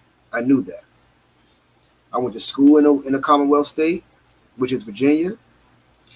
And I know that Florida was a Commonwealth state based on just, how a lot of people live out there and you kind of do whatever you want to do out there. California is one of them as well, too. Mostly all the big states that got a lot, they make their own rules. Those are the Commonwealth states. South Carolina was one of those states, right? So I just said South Carolina. And then on top of that, I got roots here. My mom's is from here. My grandmother's from here. My grandmother's from here. Like, I got so much roots from South Carolina. So I just was just embedded in my spirit to say, yeah, South Carolina was it for me, right? So make a long story short, I come down here with no faith in 2020. You know what I'm saying? Not knowing nothing. But I knew that I had enough faith to do whatever I want to do, but I didn't know what I was going to do, because my defining moment that said this was it was when I was sitting in the room at my grandmother's house. I'm probably about like a weekend in South Carolina. My grandfather just passed away. Trying to figure out how to wrap my brain around God telling me to come to South Carolina. A day after I get to South Carolina, my grandfather passes away. And then I'm trying to figure out how to keep my grandmother sane as far as her just growing in life. Why am I in this position? And then the only thing I hear in the back of my mind, my mom's telling me, just get something stable for yourself while you're still building your vision, and it's going to work out. Everybody loves their mother. Everybody loves their parents, and everything my mother ever told me, I take to my soul. I sat right there for an hour and a half thinking, looking at the computer, looking at resumes and all that. And I'm like, man, I don't even want to do this. I don't want to fill out no resume. I don't want to go sit in front of somebody and tell me how much I'm worth. I ain't trying to do that. I told my moms when I got out of college and I started doing this pursuit of happiness, when you retire, I retire. I told her that, and she looked at me like I was crazy. And I said, I'm serious. When you say you done working and you not working no more, I'm going to be right there with you. Say, y'all, I done ran it up for the last couple of years. I ain't got work either. Where you trying to go? What you trying to do? That was my thought process. When I was 21 and they all came to Virginia Beach when I was in school, that was my prayer. I wanted to be retired by the time I turned 30. For 9 years, I went on a run trying to figure out how to do that. And I just learned all this different stuff. So now, in 2021, I understand what it takes to be retired. 5 years ago, I was like, okay, I got it. But my defining moment was in July of 2021 or 2020, sitting in my grandmother's house and looking at the computer, saying, I don't want to do nobody's resume. I ain't about to go sit in front of nobody and they telling me what to do. I've been building my freedom for so long that I can't fade it. I've been grinding all my life. There's no point for me to go backwards no more. Let me stay focused. I got to prove something to people. Not to say that my mother didn't believe me, because she believed me. But it's just a motherly love for their child. Right. I don't want to see my son fall. I don't want to see him get hurt. I don't want to see him get crushed off his dreams. A lot of people feel that way. But I had faith to know that what I was trying to do, it was going to work. South Carolina needed somebody to be excited about health. I walk around the city of South Carolina. Notice I said the city of South Carolina. Because anywhere you go in South Carolina, people think it's a city. And this country is I don't know what. Super country. And I'm not throwing no shade or nothing like that towards South Carolina. It's just a mentality because we was brought over on the boat. Right. It's demographic. Side note. And I can attest that because we worked a lot of those small little, off the beat path little cities, so I can attest to that. No, and it is the mentality. Is bugged out. It's mentality. The mentality is bugged out. So I seen an avenue for me to be able to come down here, educate some individuals on what they don't know, show them some things they never seen before, introduce them to a lifestyle outside of the glitz and glamour that we see on social media, more so of just fun and excitement. Like when people see me, they see that I'm excited. They don't know what I'm doing. They don't know what I'm about, but they be like, man, this dude smiling. He having a good time. He walking with good posture. You know what I'm saying? Like I walked into Costco's one day and the guy said, hey man, what you do? I said, man, I just add value to people's life. He said, wow. That's different. I said, here go my car, follow my social media and all that, man. May wake up, be inspired one day. And I kept it moving. You know what I'm saying? Because in my mind, That's what I knew I had to do out here. I wasn't thinking about nothing else but just inspiring people. That was it. So my defining moment was that. That was my defining moment, knowing that I can't give up on the people that need to meet me. Because there's certain people that need to meet me. They ain't gonna meet me standing somewhere at some gig for 9 or 10 hours or however, you know what I'm saying? Because once I do that for either 4 days or 5 days and I get that check and I may go out to the club or something like that or whatever case may be, I ain't inspiring nobody, man. I'm gonna get watered down. Right. Totally agree. And again, that in itself, again, is, we say this attestation moment where we say to ourselves, there's has to be something better than what I'm doing now, right? And again, for us, for a lot of us, especially who have that entrepreneur itch, a lot of that is, based upon a lot of things that Brother David just broke down. Now, who wants to go through that whole resume? I'm gonna call it what it is, a resume, right? Resume being back on the plantation, right? Trying to fill out a resume to get back on the plantation. Here it is, we trying to escape the plantation, right? Being underneath somebody else's, rules, their vision, their goals, and we're just as credible to, produce our own, right? Again, a lot of that is just based upon us having opportunity, an advancement of opportunity allotted to us so we can go out there and shine, right? So again, another, gem of a in my opinion, a message for a lot of people who are somewhat still trying to figure out if they really want to move, make that necessary move to get themselves to that next level. And a lot of people, they say, well, when people always ask that question, what is your defining moment? It's a ubiquitous question to a lot of people who are entrepreneurs, because you ask a lot of people who've been there, whatever, what was that defining moment when you knew you made it? And we talk about people that's using their mind to get the way they need to go. Now, of course, you use your body along that too, but the biggest muscle you have is your mind muscle, right? You got to be able to, compartmentalize a lot of your positives, and focus on them more than you do your weaknesses, because that's what's going to precede you, your positives, right? You always meet a person representation when you first meet them, right?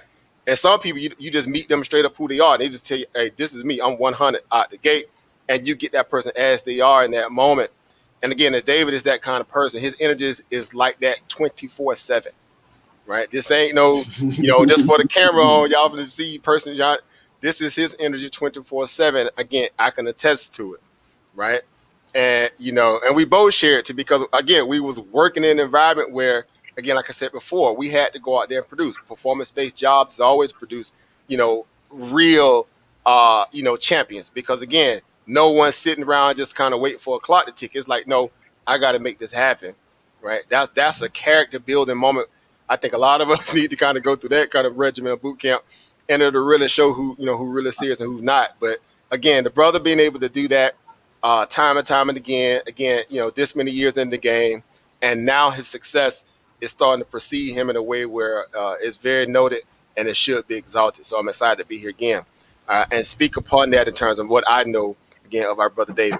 All right. So moving through a little bit here, you kind of blessed us a little bit of, again, that defining moment, right? Again, in sidebar, Brother Garfield just completed his book, right? He had that defining moment when he said, I want to write a book, right? What it takes to write that book, right? Well, a lot of discipline, a lot of dedication, right? A lot of determination, right? A lot of things that, a lot of people would not want to do on their free time, right? Hence the words free time, right? Time is a commodity, right? How well do you manage it will determine how successful you will or will not be, right? And so, the brother, kind of, detailed exactly when he felt like his time was now, what he needed to do afterwards to kind of get to where he's at now in terms of Dynamic 3D LLC. All this is just was already in play before he even knew it. That's what he said in terms of having that blind faith. But we know it is just his determination, right? His determination to want to win. That, as we like to say, what gets you out of bed every day? That's that driving force, right? If you got kids, you got bills, that's what gets you out of bed every day, right? He just happened to love what he do, right? Which makes it even better, because now he'll never work a day in his life. He'll never work a day in his life, because now he's living out his passion and people are paying him for it. And that's how it always should be for any entrepreneur. right? So never give up on your dreams, your goals, your passion, because that's what's going to make you get to where you need to go. So with that being said, the business model that you have in Dynamic 3D is one that I'm very familiar with. I love it because I see number infinite growth. We had these conversations off and on for years. We were just, building with one another, right? We'd call each other back and talk to each other for maybe a couple of years, 3 years out. Let me call my brother, see what he's doing, right?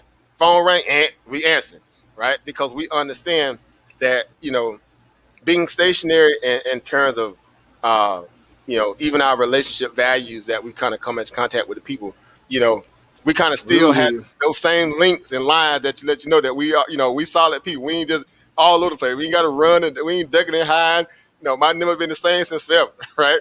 And, me and him kept in contact again all those years, after we left, South Carolina, that moment, it kind of went on and went out there and experienced life.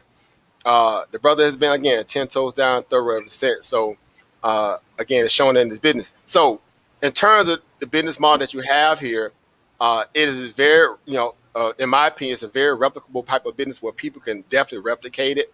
Hence, the brother said he got an affiliate program for a lot of people who may be seeking, to be a part of something like this, because again, health is wealth, right? We've been talking about that like forever, right? Health is wealth, right? You cannot escape that, right? And I like to say, what's the use of having good health and bad wealth? And what's the use of having a lot of wealth, and bad health, right? You can't enjoy life, being, unbalanced, so to speak, right? So, I have this short-term, mid-term, and long-term goal perspective I want to kind of, pick out of you today, because it might help a lot of people, and it's helping me too, because again, I always learn from my peers. I don't know about y'all, but I learn from my peers, right? And that brother is definitely my peer, Sister Monica my peer, a lot of other people. Y'all know how we work. We call it Ubuntu for a reason. I am because we are, right?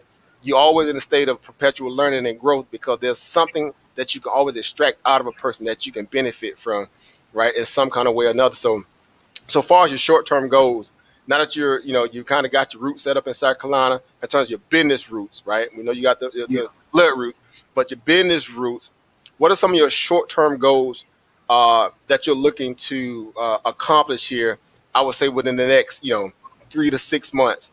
Because now that a lot of people are starting to get wind of you, and I'm pretty sure they're going to be hitting your site up, right? They're going to be hitting the brother up for more business, because again, that's why I said we need to support people who support you. And I'm pretty sure everybody that's listening today can 100% say without a doubt, you're definitely worth being supported. What are some of your short-term goals that you're looking to accomplish over the next 3 to 6 months?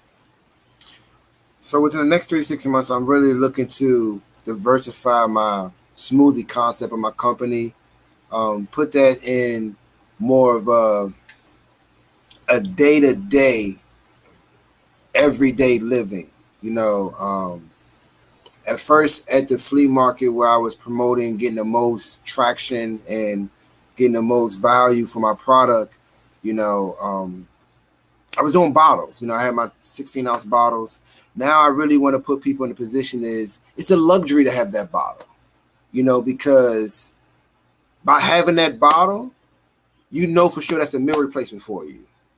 If you drink one of those every single day, that you at least giving your body a chance versus you eating something that doesn't add the minerals and vitamins that your body needs. Your body can't process processed food. So if I give you some fresh fruit with some sea moss and some juice, and no added sugars, no GMOs, nothing that's going to throw off your calorie count or your carb count or whatever case may be, is really going to keep you neutral, why not? So for right now, just on a person-to-person type thing, like a person can't get one bottle from me anymore. You have to get at least a week's supply to really hold yourself accountable and get that discipline involved, right? Also, I'm looking to position people to get more affiliated in the fitness arena. I'm rolling out a 30-minute challenge every single day, that you just get up every single day and you do 30 minutes of a workout. I'm gonna have some tutorials on my YouTube channel as far as just some core workouts, some leg workouts, some arm workouts, things you can do for 30 minutes every single day, and you can just repeat it over and over again until you get really, really good at it. Get really, really disciplined at it. And I might have different levels to it, to the point that an individual can go from, they can do a discipline mode and determination mode, development mode. So those are some of the things I'm working on for the next 3 to 6 months. Also getting another location. What I mean getting another location, meaning that there are people every Saturday, every Sunday, every Wednesday, like clockwork, come to the flea market looking for me. I'm looking to change that thought process of don't look for me, just look for the product, because you're not going to see me much longer. The product will be here every Saturday, Sunday, and Wednesday, but I'm looking to go to another location in South Carolina so I can get the ball rolling there as well too. So more people can know about Dynamic 3D, the taste of discipline, the whole concept of fitness, just being more active on a day-to-day basis. So I'll say Florence and Greenville are the two locations I'm looking to really maximize on for the next 3 to 6 months. Phenomenal. And again, I'm sorry, go ahead, Sister. Go ahead. No, because you. Oh, no, yeah, I wanted to put a pin in that right there. I don't even mean to interrupt on your segment, but for anybody out there who's selling any products or services, when I tell you this man has it down pack on strategic planning and how to roll out a business, what he just said in reference to don't look for him, look for the product. I've literally watched him over a year set that up and make people hungry to find him for that product. Oh my goodness, you need a part 2. Go ahead. Well, you know what? It's interesting because, again, we're talking about the entrepreneur culture. The ideal of, when we even talk about, again, the symbiotic relationship, even with investing, right? Again, there's only 2 things, again, product or service, right? Of course, they always going to meet you in the beginning. And then over time, what's going to happen, that product or that service is going to supersede what? The salesman or spokesman, because it stands on excellence, right? You know what you're getting when you get that product or that service, right? The same way a lot of us been with the same phone company for 15, 20 years. They give me what I want. They give me what I need. I'm good. Why change? You know what you get, right? So it's the saying that a product or service always sells itself, right? Now, they can't replicate opposite Brother David because there can never be another David. There's only one, right? You get one, right? You only get one Michael Jackson, right? Right? You can get some close, but you only get one mic, right? And that's fine, right? Because you need to give you a mold that can only be made or filled by a person like yourself. Meaning each individual one, each individual one of us, we all have our individual mold, right? And it needs to be that way. And so again, when it comes products and services, entrepreneur, because again, I already know where he at, right? Because again, we speaking the language of what they call the gods, right? This is the language of the gods. This is marketing 101 plus, times 10,000, right? 10,000 watts on top of it, because he's a unique being that can only give you a perspective in a way that no one else can, right? And that's what sets him apart, right? And again, we talk about work ethic here. We ain't talking about talking a person to sleep. We showing you about results, right? Because numbers don't lie, right? And people's testimony is just another, again, attestation to that value of his hard working work ethic, right? So again, going on record and saying that so you guys don't get it misconstrued, because this is a full-fledged business, right? It's not one in the works, right? It's not one in the works. It's here, it's grounded, and it's in its flight mode. It's in its flight mode, right? So again, detailing that is good for a lot of people in the back check, because we're talking about taking a concept, again, that defining moment, transferred it into the building blocks, getting started, and now the next levels is what? Expansion, right? Again, the product and the service is making this move. So real quick, I just want to just to open the minds up of the listeners real quick, okay? Because you asked me what my short-term goal was moving forward. I want to let people know what my short-term goal was starting. I kind of talked about just talking to the vendors that was out there and getting myself known, right? But I really wanted to narrow down what people was going to like. That was my main focus. I have learned over time, watching companies, being involved in companies, that they change their business model based on the customers. And they kind of live by that thought process that the customer is always right. And that's not true. Because if you're the CEO of your company, you have to understand where you want to put your company, what level you want to put your company on, right? Now, and this is my personal opinion, no shade to nobody, right? When you start changing things and you don't get consistent in something, then now it's a hobby. Mm-hmm. You dig? And I kind of said this at one point in time when I was speaking a couple of days ago and I was walking across the bridge. You know, the pandemic made people feel and think they can be an entrepreneur. Hey, I'm not throwing no shots right now, okay? I'm just kind of speaking on a little bit of facts, all right? That's what the pandemic did, though, because most people lost their jobs. Most people lost a thought process of how to make money. You know what I'm saying? It's like people just went blank. Some people went blank. Some people still had life going, but they got stagnant in life because they wasn't going outside no more. They wasn't interacting with people no more, right? So they figured, hey, the best way for me to start interacting with people is become an entrepreneur, which is true. This is true, right?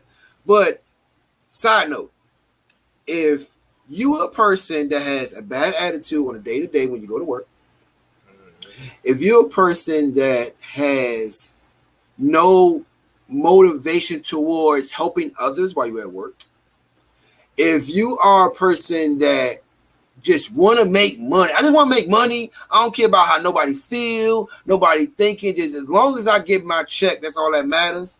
I'm going to tell you, being an entrepreneur is not for you. Speak your speech, brother. Being an entrepreneur is not for you. Like, for real, man, because like, even when I go to regular stores like your Walmarts or your Targets or sometimes like grocery stores, and you got these people that call themselves sales associates, and I'm asking you for something that you can sell to me, and you don't want to assist me? Hold up. How is that possible for you to really want to be a boss? Or how can you be mad at your boss when they tell you what to do? Because you're not even conducting yourself as a sales associate.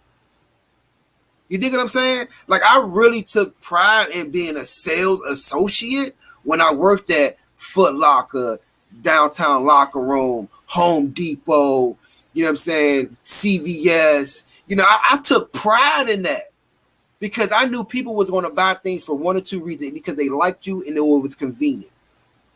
People spend their money for those two reasons. That's it. I know people that travel across town just to go to one store that's right across the street from them just because it's more convenient. But somebody else, they thinking that ain't convenient. You can walk to the store across the street and buy the same exact thing, but the attitudes in that store, I don't even like it. Make me not even want to spend my money in there. I'd rather go over there and spend money over there with those individuals because they make me feel good about spending my money over there. I work hard for this money. And most entrepreneurs don't really understand that. That's why you don't need to be no entrepreneur.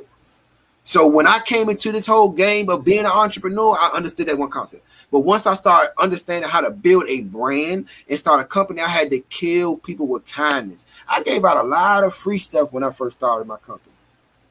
I wasn't looking for no come-ups or none of that. I just wanted to see people smile. I wanted to see people excited about what I had going on. And I knew that I was going to get paid on the back end. I knew it because once I said this is what it is, like, people come to my table when they ask me for discounts. How you and I ask them, you want a discount on health? You can go down there. Because I ain't giving out no discounts on health. I'm sorry. You better say that. You better say that. You want to be healthy. This is a healthy arena over here. Right. I'm talking about health over here. You know what I mean? Like, If you want some discounts, go that way. Go that way. Because over here, I want to inspire you to be great. Nothing less than that. That's what I want to inspire you to be. So me starting off, my short-term goal was just that. Let me inspire people. Let me show them what being nothing less than great looks like.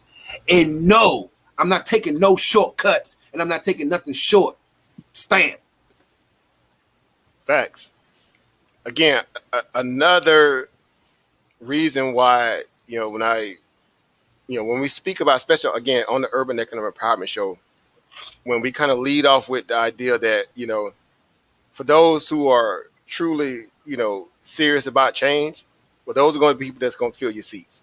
They're going to be in attendance, right? Because they realize, I'm in an arena where there are people who are actually boots on the ground, putting in work, right? And, again, we're talking about business here, right? One thing that kind of seems to get lost in the sauce when we're thinking about Black business, because we're not used to seeing Black businesses as a pinnacle establishment, like you going into a Louis Vuitton or Mason, where the rules of engagement are already set for you walking that door. You ain't coming to them to act no different way than what them people that already presented to you day one. And so it's a mindset, shift that we have to go through. It's a mentality change, right? We speak about that a lot. It's the saying that, he that is most comfortable is least likely to change. Well, a lot of people, that in itself lets you know you can't change and fix everybody. Some people they're not there, right? And you got to meet, or find those who realize, exactly what you're trying to do, and then they'll get on board. Because again, worst thing you can do is switch up your vision to try to accommodate everybody. But guess what? Everybody ain't gonna be with you, day 30, day 45, right? That person came in for that moment, whatever, and now you don't see him anymore, right? Now you're like, oh man, I didn't alter my whole model for this. You don't even see, they ghost. So again, he said something there that a lot of people, I'm pretty sure y'all caught that too, where you have to get comfortable with the word no without necessarily having to express it vocally, right? You have to stand on your creed, your mission statement, whatever you have in place in terms of your business model when you're thinking about growth, and then you move from there, right? And so we need to start respecting Black businesses, under that mandate, because again, if you can give a white counterpart business person that level of respect out the gate, even though you kind of still like these people out, but inherently you walk in there already know I can't ask for no discount, I can't be here acting any kind of way already, right? Because this thing will happen if you do, right? So we need to start moving just like that when it comes to Black businesses, right? And the level of accountability will be held because those who have yet to kind of morph their business model to understand the importance of customer service and customer orientation and all those things as well, or their mission value is not necessarily that, it'll show, because again, they'll have less client. It'll force them to change, right? So again, a lot of what he's speaking about today is just a culmination of all the things that he took over his journey, and now mashed them to this beautiful orb of entrepreneurship, where it's like, okay, it's like what I'm saying, go get down and lay down, how this song one of them, so y'all that's what it is. It's a get down and lay down type of business model, essentially, literally and figuratively, because we're talking about health here. And how many people got jammed up because of COVID? He started his business in the middle of COVID, during a time when people needed health more than anything. They forgot some of the most basic fundamentals about life in terms of self-preservation. Preserve thyself. Your health is now under attack by a virus that you can't even see, touch, taste, smell. And here it is, jokers around here like, I guess I'll be all right. Or no, you playing with something that ain't, look. Right. This was a great opportunity it was a mentality shift change for a lot of people. And what better for the people, especially in South Carolina, to be graced with this brother, because he did just that. He was in the business of transferring people from antiquated mindsets into a new updated, update that they needed. Right. Again, health, right? Health awareness, right? We're fighting the biggest thing. A lot of people had a whole lot of conversation about, what you should and shouldn't do, but they wasn't putting in the work, right? So he was basically doing community work, community service, literally, essentially, right? So I'm excited again. Just seeing this growth is great. So now, when you're thinking about, having gotten to where you're at now, of course, there's always the short term, the mid term, the long. And speaking about that mid term reality here, because we already, I can pretty much say without a doubt, your level of success is not going to be determined by, how many people you come in contact with. It's going to be strictly determined by you, because you get to set the parameters, right? Because you have what it takes, obviously, right? And so at a midterm focus point, we're talking about, for most business, they say that most businesses fail within the first year, right? That's just a statistical stat. They say, well, most businesses, fail within the first year, right? Because again, at some point, the vision got lost, or say got distracted, the other stuff might have, whatever the case. But for those who make it past that first year, as they say, it's old saying that first $100,000 is a B, right? That's the old saying about investor great Charlie Munger works with Warren Buffett. That first 100,000 is a B. It's the same thing for getting through that first year, right? Sister Monica offers her journey with health, getting through that first year, right? Really challenging herself. What would be a midterm focal point for you? Let's say now, now that you kind of crossed some of those barriers a little bit, now you're moving towards, really starting to foundate and branch out. Again, you got the affiliate business thing going. Of course, like I say, all the links are down in the description box, guys. Definitely go click on the links down there, get affiliated with our brother David. What would be a midterm focus point for you going forward? I say within the next 6 months to 12. And I'm saying that because the backdrop of the economy obviously is still it's still rocky, right? We got inflation. Of course, these are things that I'm definitely familiar with, because dealing on the investment side of the house, we're talking about books and numbers, and again, even people's mindset and their culture, right? What are we dealing with now? People starting to, rebrand themselves, right? A lot of businesses that were great before COVID are no longer here today. And they've been in business 5, 10, 15, 20 plus years. And they went under because they had got to a point where they might have got stagnant. They forgot to reinvent themselves. They weren't asking themselves how bad they want it. They were just kind of going through the regimen. They lost their vision, their passion, whatever. Of course, I can never see you doing that, but I have to say that. But for you, 6 months to a year, what would you want the community? How would you want the community to see David Gerald in the next 6 to 12 months as a business owner?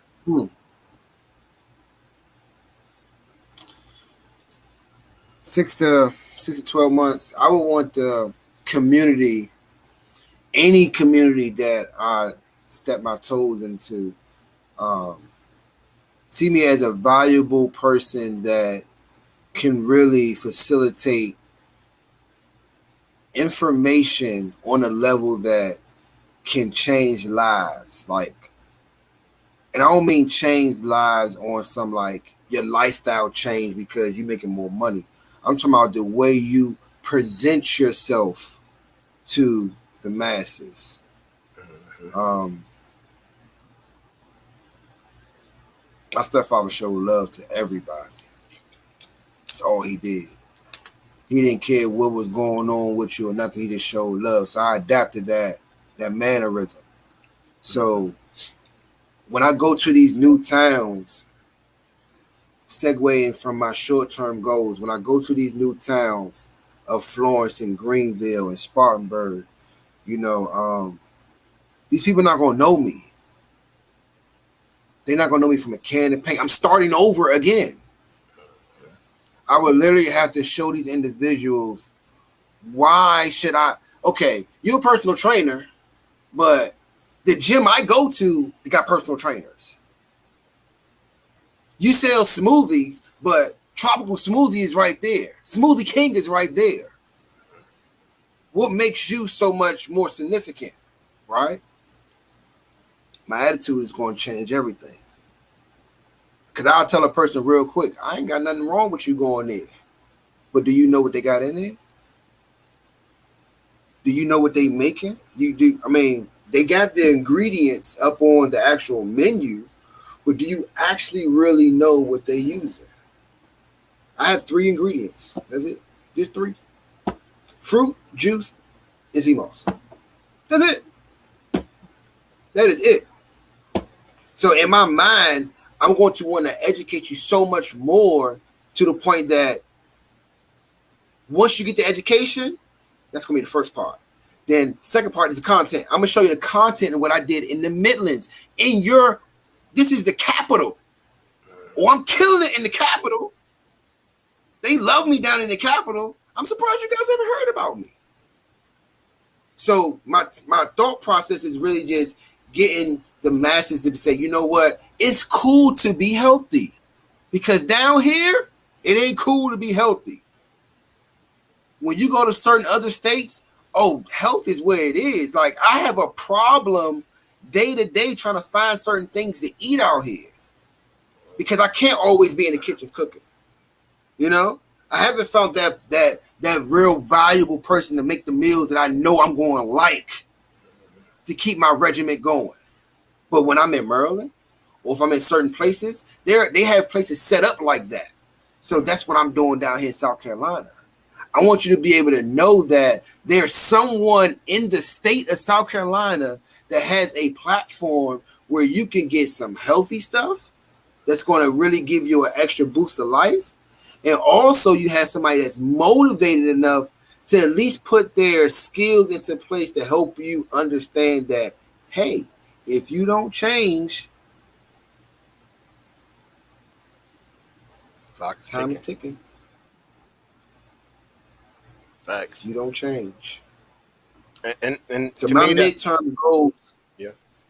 So just my midterm goals is really to get more equipped in my education. I think I'm in development mode of my company. You dig what I'm saying? So I have discipline, determination, and development. The discipline part was for me to be able to try to get people to be excited about watching what they eat.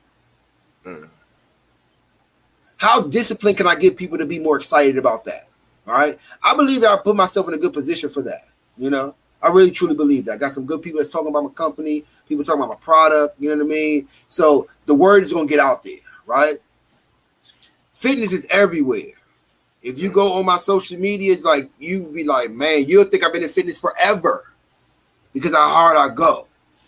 All right. So that's the determination part. I want your eyes to feel like, oh my gosh, like, I want you to start looking at yourself like, hold up.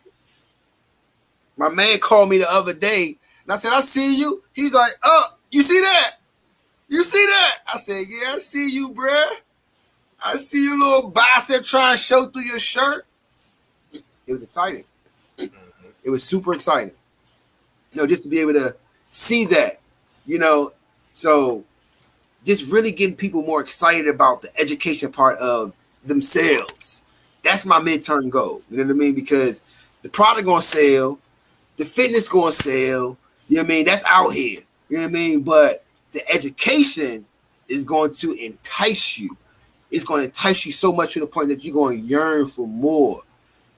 The information I'm giving you, I learned all over from reading books and all that stuff. So it's not like you never heard this stuff. It's just the way I articulate it and the way I deliver it to you and the way I dress it up and make it look real, because it really is real. Oh, you like it. Get excited. Mm-hmm. That part. And see, again, authentication, right? KYC, know your client, right? They use it, you know, I was in the crypto world for a reason. They use it in American, you know, governance for a reason. Having ID, right? Having checks and balances, right? And, you know, in the entrepreneurial world, of course, know your client is very important, right? And a lot of it is it should be, you know, a new one, KYB, know your business, because the people that you are expecting to do right by you in terms of business.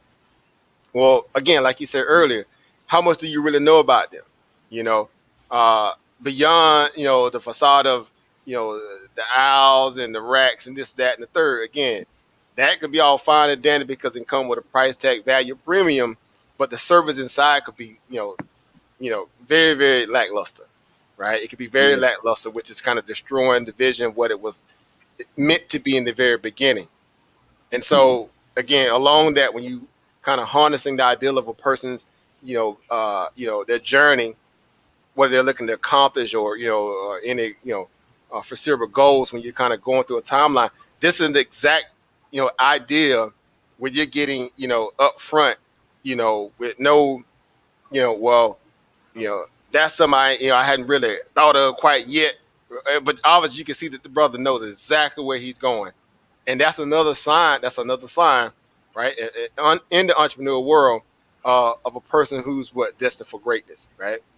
Because they know. I just can't cut corners with myself, and I'm definitely not going to cut corners with you, right? The end user or the client, right? Or the person who's being the recipient. So, another testimony of just like I said, we've had those conversations throughout the years, and basically like you said, South Carolina is definitely finna be David Geraldville, right? Right. It's finna be on me. Dynamic 3D, LLC, key to the city kind of stuff. And of course, you did this from a homogenous perspective, right? When I say that, meaning you let nature, in the raw, physical health, wellness, all that in the raw, guide you to where you at today. So again, go ahead, Simone. Stash party. Push pause. Right. Oh, okay. It's 8:00. Stash party, real quick, y'all. To get them couple dollars in real quick. Get a couple dollars in real quick. Let's get a little stash party for those of y'all who don't know. We still got our little economics in. Oh Lord, I done lost the link. Let me. I got mine. Oh, you the guy. I'm still trying to log in. Get the message announcements and go. Oh, well. Going to get that back in the midst of urban economic empowerment. How we. Ooh, Airbnb and Delta. Yep, it's a 2-part scenario tonight. They're getting 2 for 1. Right, we got 2 for 1 special. No, I can't even get it. I got mine. See, better get yours. I have to say, stay ready so you don't have to get ready. All right, stay ready so you got to get ready. I'm look. That's it. I got mine. 2 parties, two-piece tonight. 2-piece sea malls. Hold the extra the fillers. That's how we get it now. Got him. Got that money. Go and get that free money. Just like that, y'all. We've been trying to tell jokers, man. I'm just saying. That's how we get down. Don't you worry. Them stocks coming. That market was lit. Okay, keep the party rolling. We just want to show y'all. Hey, we just wanted to show you guys how we get down with business, but we also got our investments going to sustain our businesses. Don't get it twisted. We out here. Hit that like button and subscribe. Definitely share it. Definitely share it. Right? 'Cause this is one you want to definitely play back again. This is one you want to archive, like all the ones we've done here. Again, just showing you, in our own little world, right? Our own little slice of the world. Yeah, we ain't stepping on nobody's toes, but we definitely trying to kick in the dough. Right, we're gonna kick in the dough one way or the other, and again, being led by that work ethic and the examples of hard work is what's going to get people to to really gravitate to you, because for a lot of what we've been witnessing in or around our communities when we talk about the Black dichotomy is that we've been always faced with the stereotype of we're being inconsistent, right? We're inconsistent people, right? And again, a lot of this has to do with a lot of things that are out there to kind of snare us and trip us up and make it harder for us. But only those who are, who are destined to be nothing less than great are going to be the ones who, again, catapult themselves to that next level. So again, it's not that you have to go through some kind of fire-branded, test to prove yourself worthy, because it should not necessarily be that with Black people. We should have turnkey business models that we can replicate and then go out there and reap the benefits, right? Because there's someone that already kind of laid the tracks for you, right? You just got to go out there and get your mind right and go do the right thing. Guess what's going to happen? You're going to reap that same level of success, right? But sometimes that's the hardest thing for a lot of our people to do, because we're too, self-righteous, and the world has to kind of bow to us more so. Us kind of bend into the, to how the business works. So, and that's important, because again, I want to touch on that, because again, when you're moving through the cycle of your growth and evolution of David Gerald, right? Short-term, mid-term, now moving into, a long-term,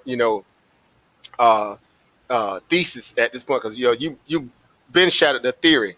Now you're in thesis mode, right? And then when you get to that, that long-term perspective, you're going to be basically in your doctoral mode, right? This is a living, breathing entity that's worth franchising, that's worth, you know, seeing other people, you know, say, okay, I can build twofold from this health, and you know, I can get a little money to make a little wealth in it too, right? So in that aspect, again, when we talk about business model value, where a person get to that first year, they harness, you know, a lot of experiences, and now you're moving towards, okay, you know, what I see myself when you're making that vision board, the next 2 to 3 years, right? 2 to 5 years, that becomes a conversation that you have to have with yourself, because now people are dependent on you, right? They know, like, this business, dude, we can't see you not, you know, around in 2 to 5 years, because they become, again, that dependent upon good service, good business, you know, everything that has been great about the experience they, you know, had with you so far. They don't want to lose that, right? They don't want to lose that. So with that mindset, right? Because again, it's still your life and your value and vision. You can do what you want, all right? But in a 2 to 5 year window, right? As a business owner, a potential franchisor now, with that definitely on your vision board, 2 to 5 years, give me Dynamic 3D under the aspect, Okay, under the rubric of your 3Ds, right? Because we're talking about those 3Ds, right? This is your development value that has led you here to this doctoral moment where you're now able to franchise. Where's Dynamic 3D 2 to 5? I always see myself as a mobile. So 35 now. I said and thought about this a couple times. By the time I turned 40, where I wanted to have Dynamic 3D,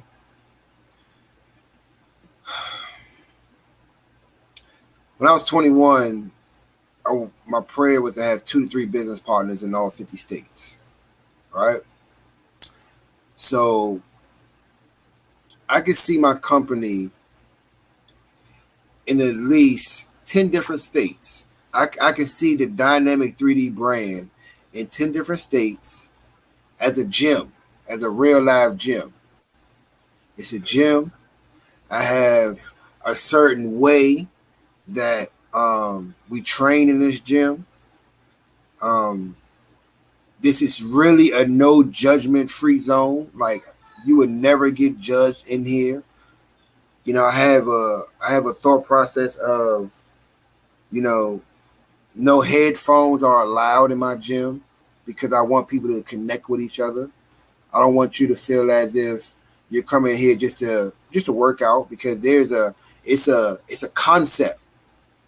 You have to go through the discipline of my gym.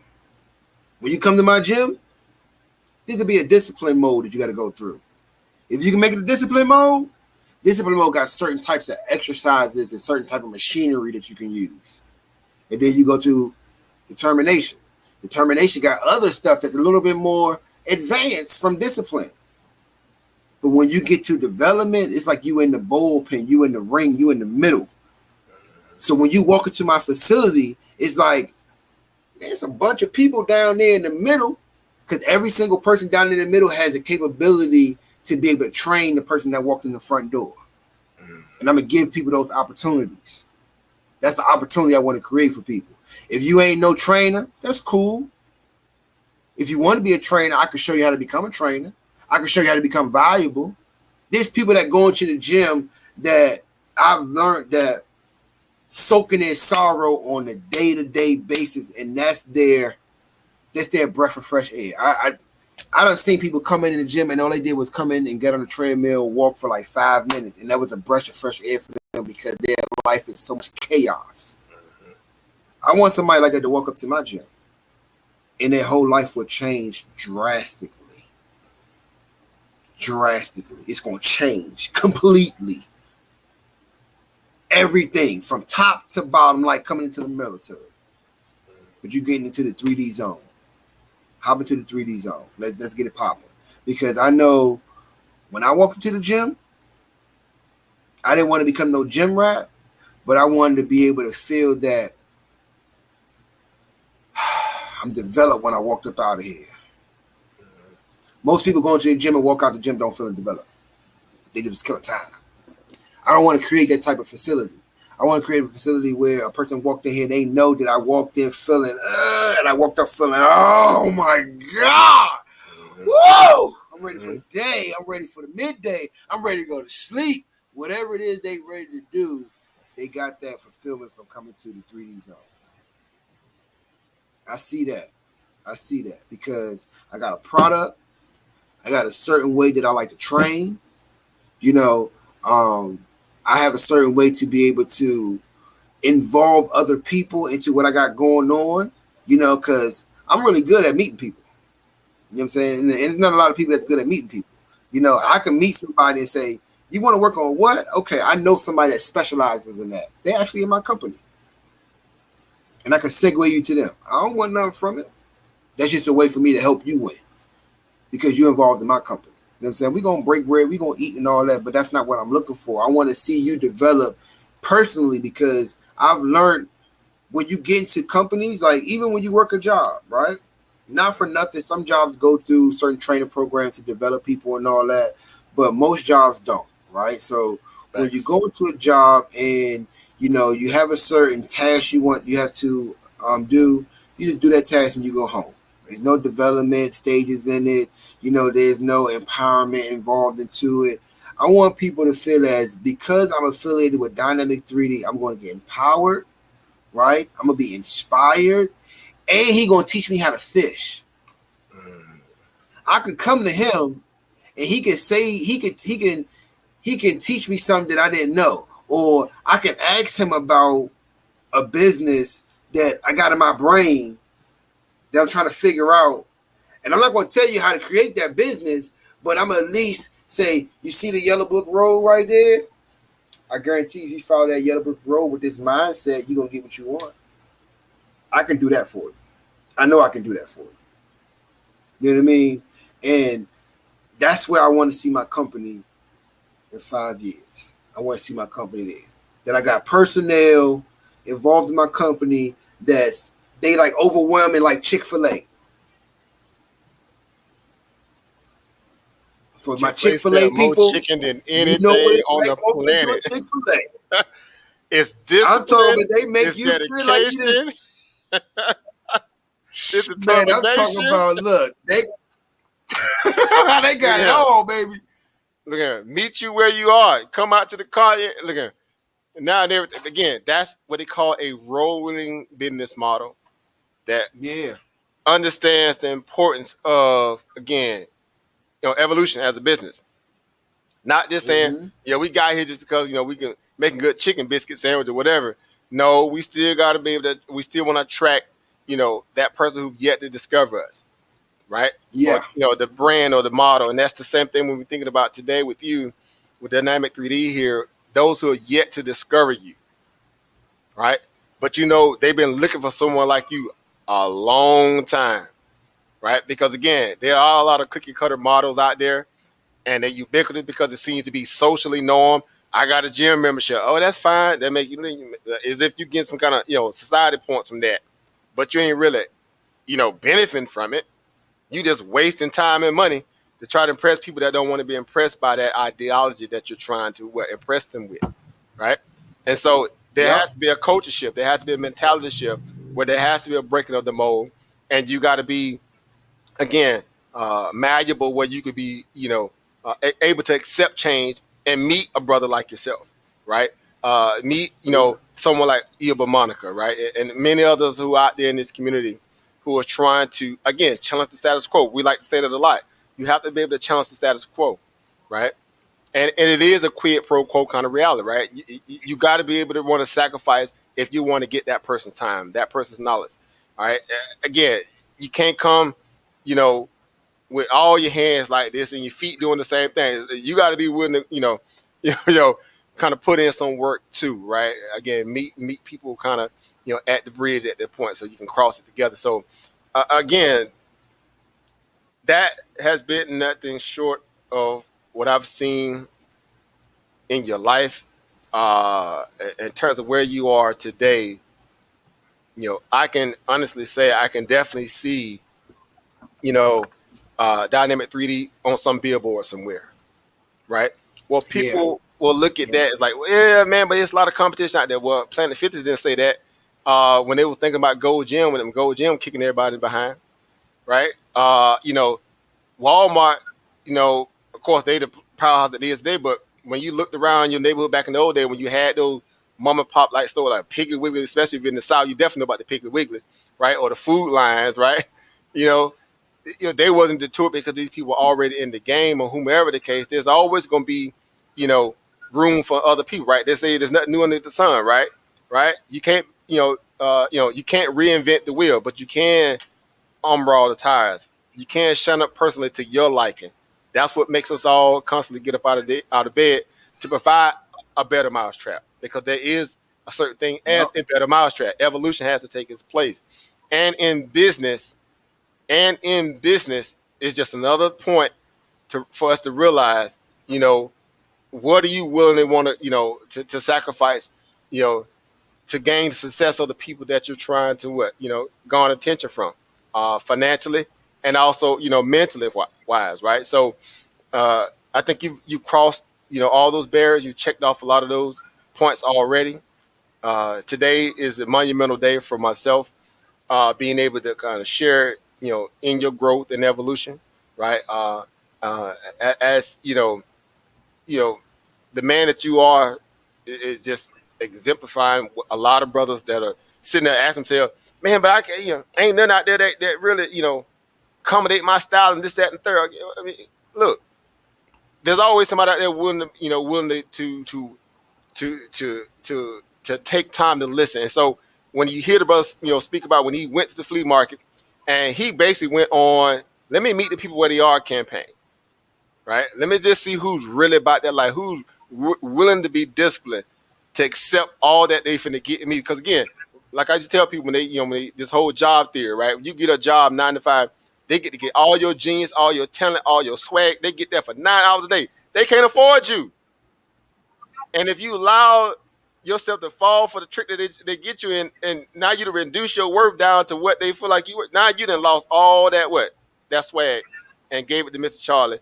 And here it is like, that ain't being great. This is definitely not being great. Like, Cat Williams, this is not nice. This is not nice, right?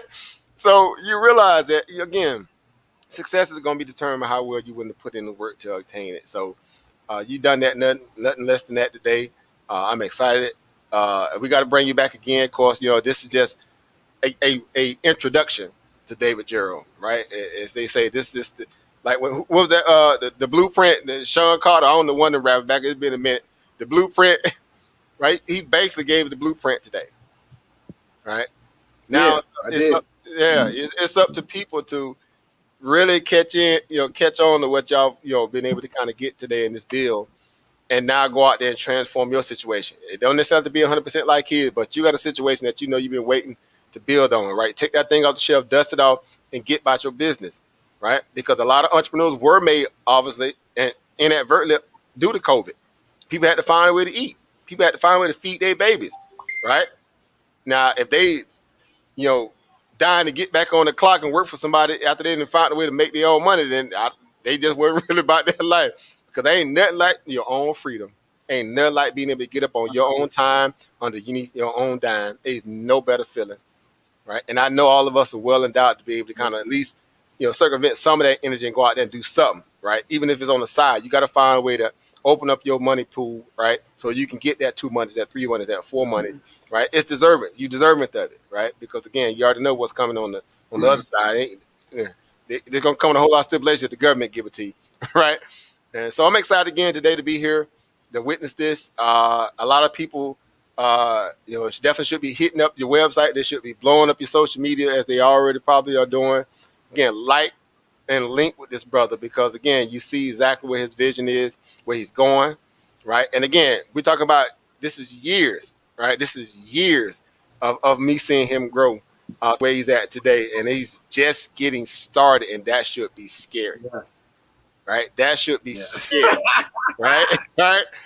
So just putting that out there, putting that to flight, that should be scary, right? So, in this moment here, this is where we kind of really, show people exactly, vision and determination and what do you call what they call that special ingredient that you just got that nobody can duplicate, and it was just with you, right? It's from with you from day one, right? It's with the person from day one, and so again, day one, right? Day one, right? This brother right here, right? This brother right here, right? Right? So if you mind here a moment here, Miss Monica, I'm gonna share my screen for 2 seconds. Okay, you'll share, okay. 2 seconds. You about to get him in. 2 seconds. Right? We talking about get him. This brother had, he had the Bob Marley hair, right? But he had the mind of a Tony Robbins or insert your favorite motivational speaker and plus and then some, right? This is his brother, 10 plus years ago. And until y'all heard him speak today, you would think all that was just manufactured because he might have hit a lick and now he's at a point where now I got to speak like this. No. This is why I say authentication. Know your client or know your business, right? NY or KYB, right? So this just to let y'all know, this brother always been this hungry. He's always been this fired up, right? And so if you ever doubting, you should have no other doubt going forward that he the real deal, right? He is the real deal, right? So let me do this for y'all really quick here, just to let y'all know this was a part of the company when me and him met and how well he was kicking butt, taking names, all right, during his tenure there, to the point where, Dynamic 3D was just, steps away from his journeys and experience in life. He was already planning for it. He was already, priming himself for this, right?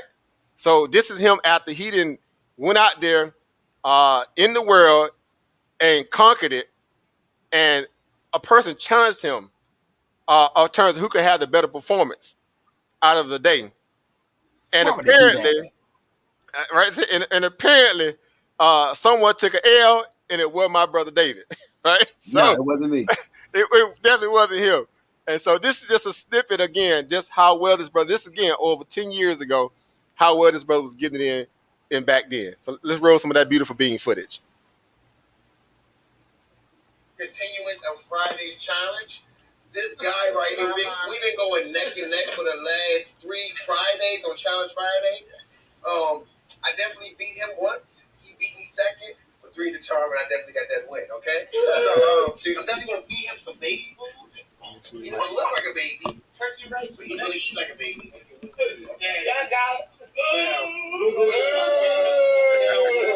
When I was younger, we did the airplane. You ready?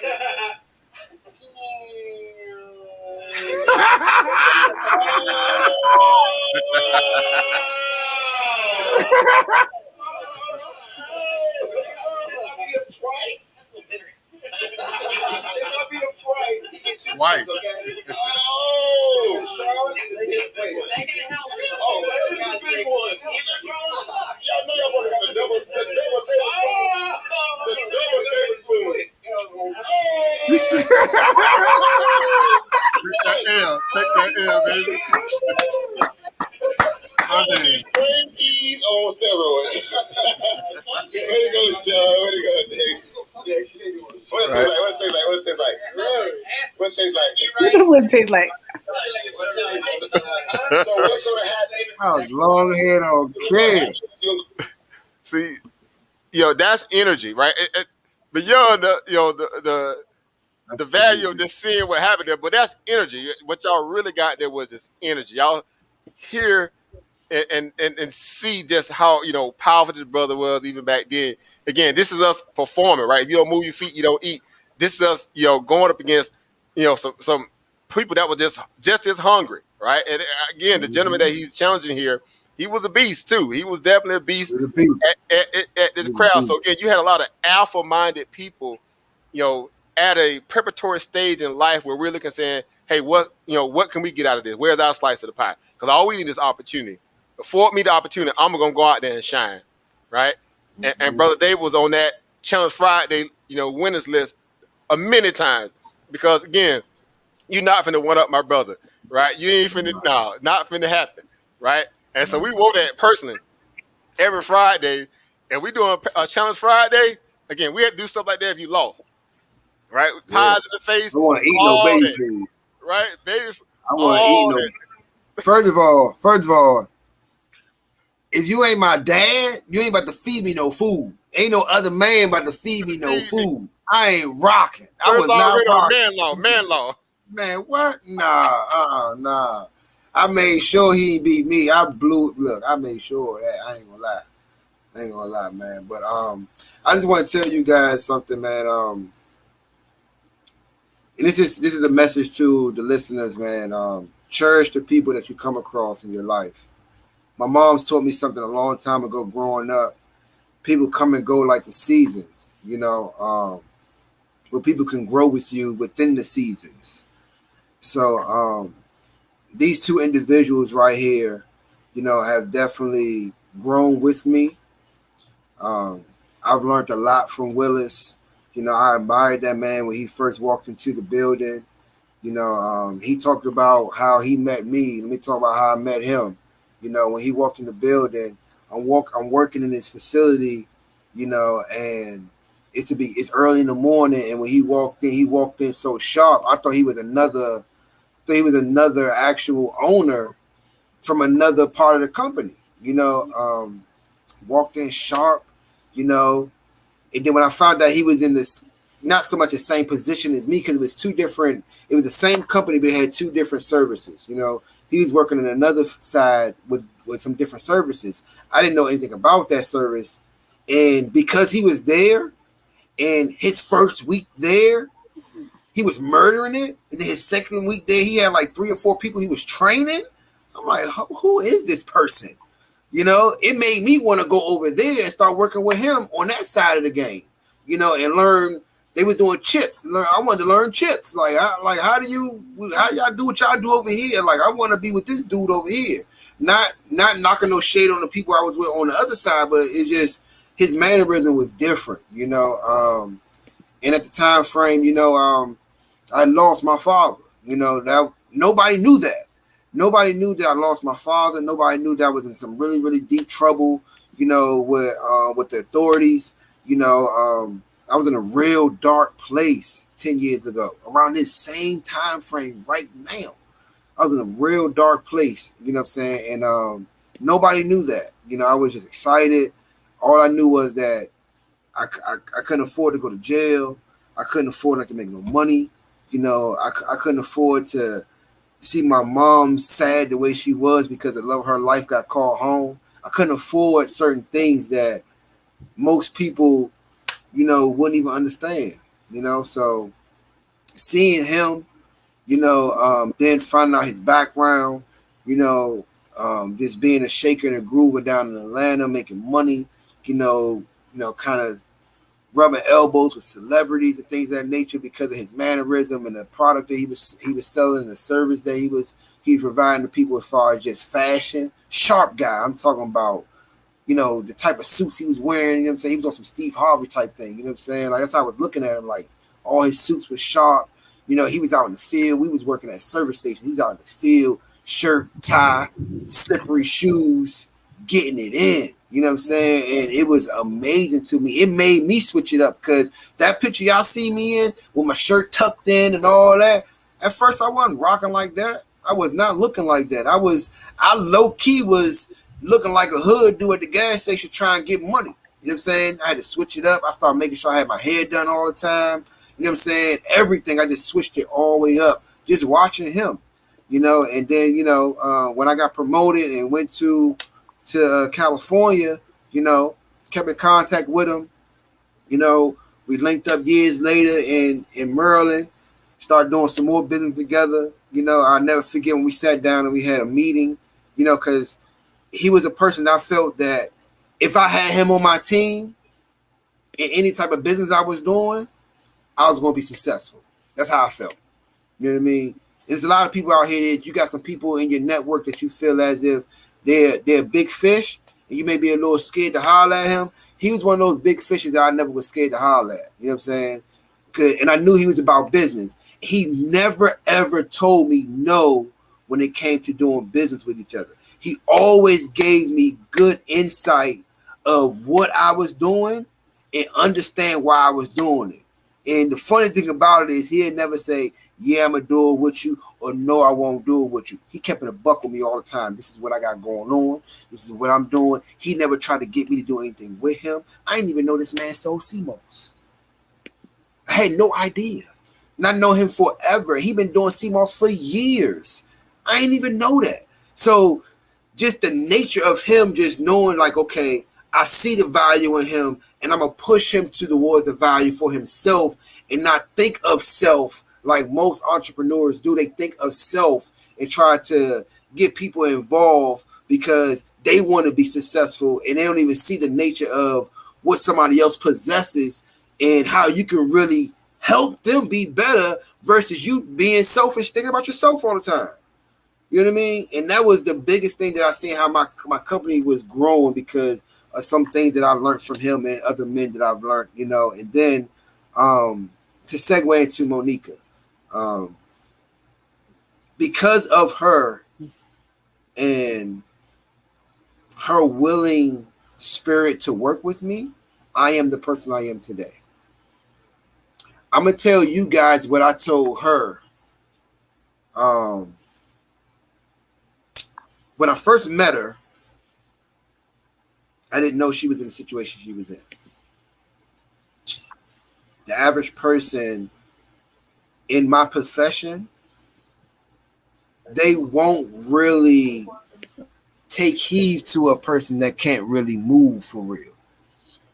That's a lot of dedication. I'm trying to build a company right now. And you telling me I'm supposed to dedicate all my time to one person? This is what my spirit is telling me. Because fear wasn't an option for me anymore. But every time I looked at her, fear was standing right in front of me. All I was thinking in my mind was, if I don't work with this lady, and if I don't help her the way that I know I'm supposed to help her, I'm not going to receive what I'm supposed to receive. I could work with anybody, but there is a reason why I know Willis. There's a reason why Willis told me to connect with this lady. With him knowing her situation or not knowing her situation, and him not telling me, he just go out there. This lady gonna help you with your business. I see what you're trying to do. Just go, just connect with her. You're gonna be good. Not knowing that it was gonna be on the level that it was on. I was so afraid to work with her that it created a certain type of time management within me. It created a certain type of trust. Like I wanted her to trust me, right? I wanted her to trust me to know that I'm going to do what I said I'm going to do. I'm going to be where I said I'm going to be. And I'm going to facilitate the way I said I'm going to facilitate. Because I had no other choice. It was nobody else rocking with me. On the fitness side of things, I'm pulling teeth trying to get people to be healthy. Pulling teeth. Literally. Like I'm talking to my face is blue to individuals like, yo, like just rock with me, Slim. Like I'm telling you, just get with me. I got you, yo. I done got to the point that I'm like, yo, you ain't got to pay me, yo. Just come work out with me, bro. Like, just come work out with me. That's it, you know? But then it's like, once I started working with her, you know, I created a sense of confidence, of knowing what I knew was true, because I worked with other people that had knee problems and information problems, but they was moving around. They was walking, you know what I'm saying? They was jumping, they was doing certain things, you know what I mean? So it was, I was just precautious on how I trained them versus me wanting to train them, you know what I mean? So, you know, it's I appreciate you just giving me the opportunity to work with you. You know what I mean? I really, really do. And I appreciate you, Willis, this really pushed me in that direction to be around good counsel. I'm forever grateful, man. This platform right here, I'm forever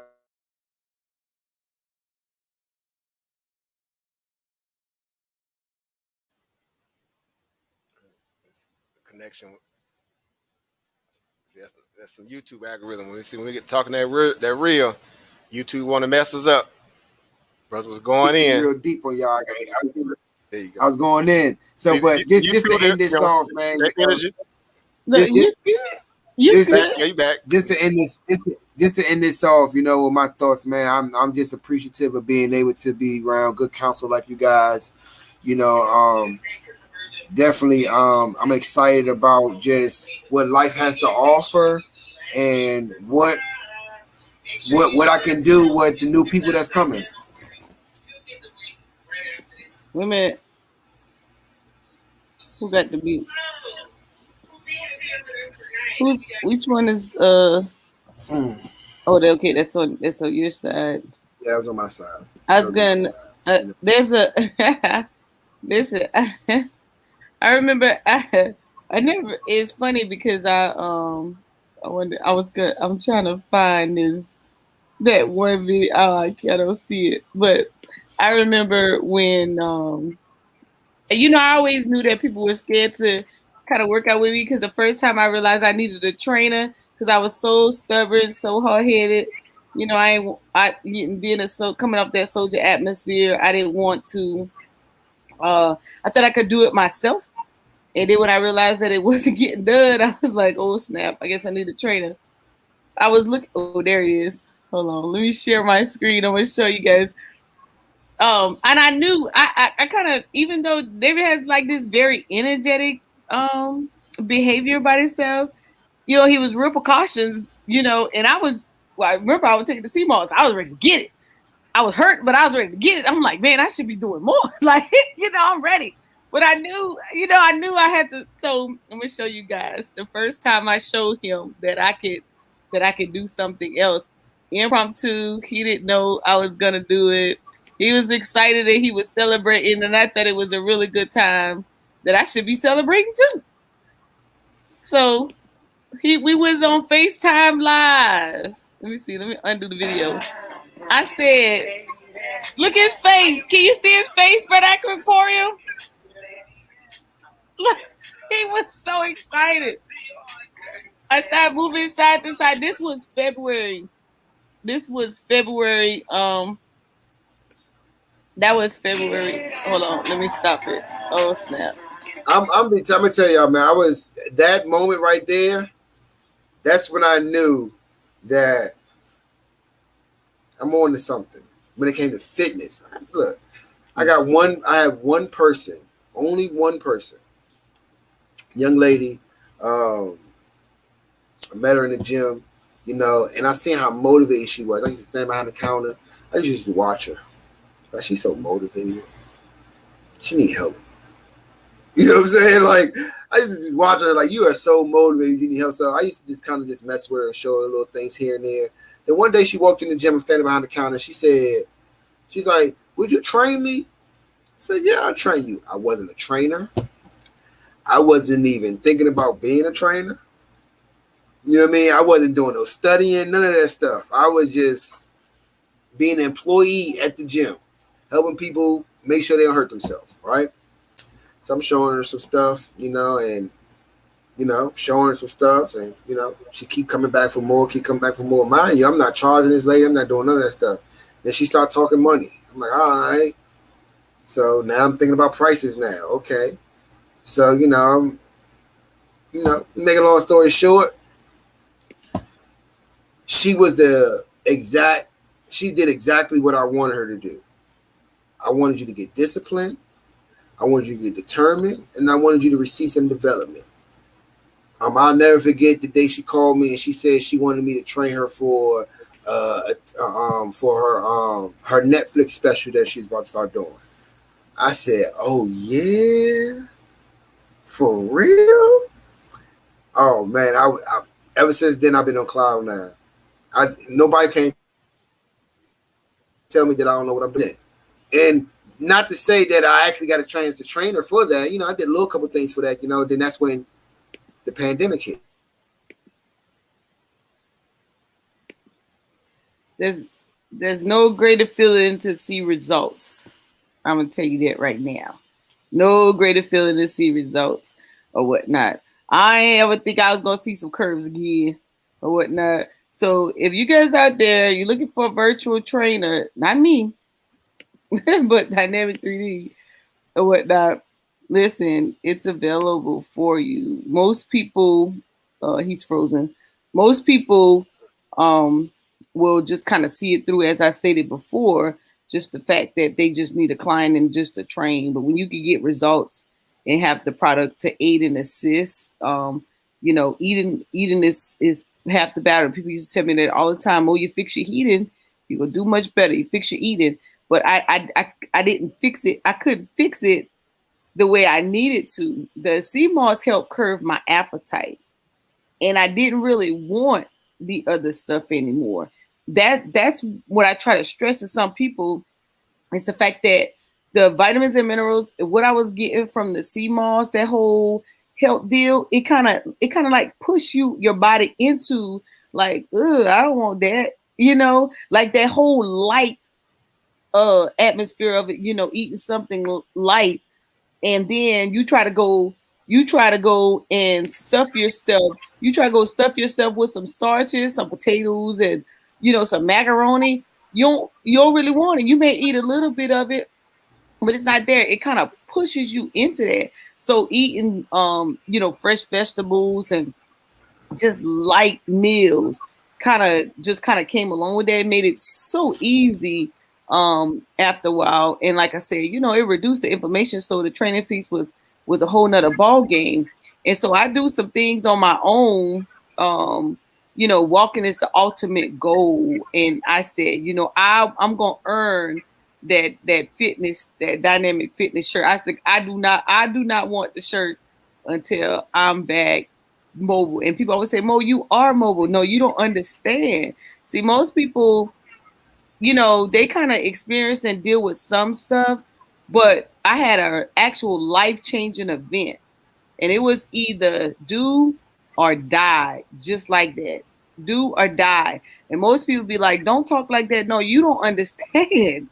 That's what it was. I was not leaving the house. I was headed so far backwards that I couldn't figure it out. And as many people as I helped, I could not get myself out of my own situation. It just wasn't working. And a lot of people talk about depression, and you're talking about mental stuff. Like this stuff started weighing on me mentally, subliminally, and I didn't even know it. And I was like, after a while, the reason I stayed in a situation so long, because I was just sitting or laying, and I didn't realize that just that little bit of right there was causing me to go into a crippling situation. And I told my therapist on Monday, they said, wow, you're going to be the face of determination. That's the word they use. You actually turned it around. You the definition of hard work and what it means to eat right and to get more mobile again. And I was like, for real? So I wasn't even looking in the mirror for years. I hated looking I would not look in the mirror. I refused to. I wouldn't even look. When I go in the restroom, I'd brush my teeth, I'd hurry and do it, I'd look up and I'd keep it moving. I wasn't even looking. So I didn't even know I had gained 220 something pounds. I was like, whoa, I didn't even realize that was happening because I was so depressed. And so most people always say, what are the benefits that you could get from those sea moss products? What is the benefit? Why you chose a personal trainer? And I had a personal trainer before David, the Alpha trainer, which was really good. But when I trained with him, I was still walking. And so the situation was different. Is when he went to go truck driving, I went man down again for 8 months. And that's how I ended up with the chair, because I went back into the whole depressive state. And I'll tell them that the most beneficial deal is to have somebody to support but be genuine. It's so difficult for me to trust anybody because when I was at my most vulnerable moment, I got left out. I don't care how hard I went for anybody, from finances to support to whatever. It didn't matter, from family to friends to the corporate world to military. I don't care how hard I went. When I was at my most vulnerable moment, I got left out. And people would say, "Oh, don't talk like that." No, you can't tell my story because I can tell you when I sat on them stairs and cried. So when I got the product and it started to make me feel better, and then the consistency, you know, someone is genuine when they show up on time, they care about what you do. This as a video where I cried on the ab roller. I literally was crying. And the only thing David would say is, "Okay, Mo, you got 2 more sets." I'm like, this mother. I'm in pain. Like, I don't want. He like, "We're gonna be here. We'll be here. We're gonna be here till you either do it now, you do it later." And he would just sit there and just look at me, and I'd be like, and he did it over and over and over till I got to a point where I'm like, "Where you at? I'm ready to train." That was the type of dedication and support and commitment that I needed. And so at one point, it got to a point when I was doing my 60-day challenge, it was crazy. I wanted to ensure him that his training was working, that I did burpees. And they were not ready for that. They was like, everybody was like, I mean, people was in tears on the live stream. Yes, it was so crazy because I was like, okay, in order for him to give me more, I have to show him my results. Because in our training, I didn't think he was getting that I was getting some results and I needed more. I'm like pulling the energy. I'm like, oh no, he go out of town too long. I'm calling like, "Hey, where's my trainer at? Like, yo, what's up? You know, I need to train." And most people would say, "Well, Mo, he could have done it virtually with you." Oh no, not Mr. Gerald. Nope, I'm not doing. I tried to go virtual. Let me tell you, I got so mad at him one time, Brother African Emporium. I was like, I put my own training in because I'm a part of the company. I put my own training in and I put virtual. Listen, make this happen. By the time that QuickBooks invoice hit the dang system, I got a phone call. Can you please go to the invoice? I was like, "What are you talking about? You could never train with me virtually." I'm like, "What?" At that point, I knew it was serious. I knew he cared. I knew the heart was genuine, and he cared about my results more than I did. And I really had to catch up to what he was doing. And when I did, oh, he got you 40 pounds lighter, 30 pounds and counting. Listen, the best is yet to come. I'm telling you guys, if you guys don't have nobody on your team that will support you, to get you through this whole physical aspect, see your transformation. Let me show you this part right here. When I was writing his business plan for SBA, he gave me this statement. I was like, "I want to write your business description." And when I let me go back. When I wrote it, he rewrote it, of course. Let's see if I can get to it. Yeah, here it is. Let me blow it up. This is to come. Y'all get the first look at the website, what it's gonna look like. It says Dynamic3D is a privately owned mobile business. We specialize in lifestyle transformation. Our mission is to inform the masses. When discipline is created in your life, determination will direct you to development. The purpose is to enhance awareness in the community of health and wellness. Therefore, your understanding will push you towards being nothing less than great. It's a choice. Listen, at the moment of training, I realized it was a choice. Mm-hmm. So I wanted, as much as he was pouring out and giving me for my results, I automatically gave him back in business. I was doing stuff in his business he didn't even know I was doing, so that he could elevate and get to the place of perfection and being, because I know what they do businesses. So I was like, I'm going to set him up for success. I was all in his business. I was all in his finances. I was all up in everything. Like like I was running the place, like it was mine, because I felt that if he cared enough to see me walk again back on that dance floor, hitting the basketball gym or whatnot, then I was going to give him enough to make sure that he could get to that tax bracket that he so desired. That's when we talk about who's in your circle for the African Emporium, making sure that we take our money and we invest in it and that we land it up. I shared those nuggets on with David that, hey, every month out of business, out of those profits, we need to make sure that we dollar cost value into return on investments later on, getting those interest back into our pocket. Nothing less than great.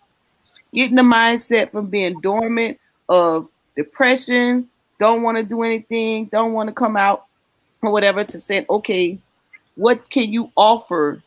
Although you can't do it physically yet, what can you offer that can help him just as much as he helping you? Urban Economic Empowerment Show was built off the fact that Garfield saw fit that he wanted to push out something in the community that wasn't being done on YouTube in our sector of fire. So from government contracts to credit to investing to real estate, now fitness and health, man, you name it. We were pushing out since 2016 every Wednesday. When you talk about credibility, when you talk about business partner, when you talk about, as Asar always say, you ain't talking economics unless you're talking relationships. Each relationship on the panel, if you're handling your business and I'm handling mine and he handling his, then guess what? We build economics. That's not just power, that's black power. Back at you for the African Emporium. That's real power. Ain't no such thing as black power and broke, baby. Let's go. Right? And so this has been, again, another, as they say, this is another one, right? Well, the little something rapper to say that this is another one, right? And worth archiving, worth, doubling back and watching it again, worth sharing it, which you should be doing anyway. And it's worth receiving in a way where you can get some valuable notes from it for yourself.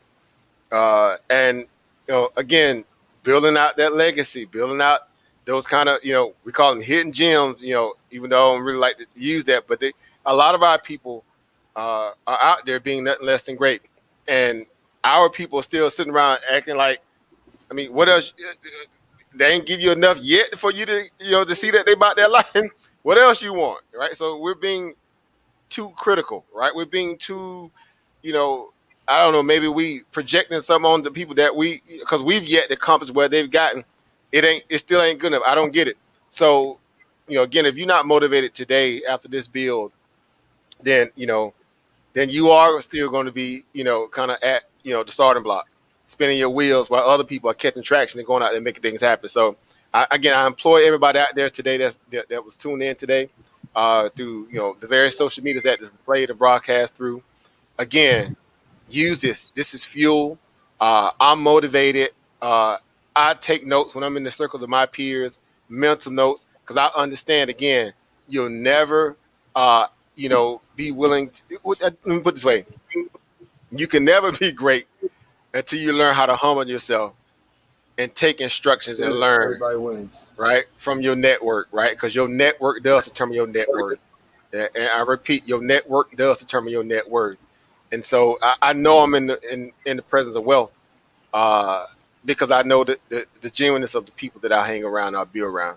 And so I'm just going to end it on that note because, again, we could be here all night talking about how great the brother is and, how we all then kind of, been through our journeys. And again, we're all just living and walking testament. So what better way? Again, we spoke about that earlier with Brother Garfield. Again, he covered a big milestone in his life.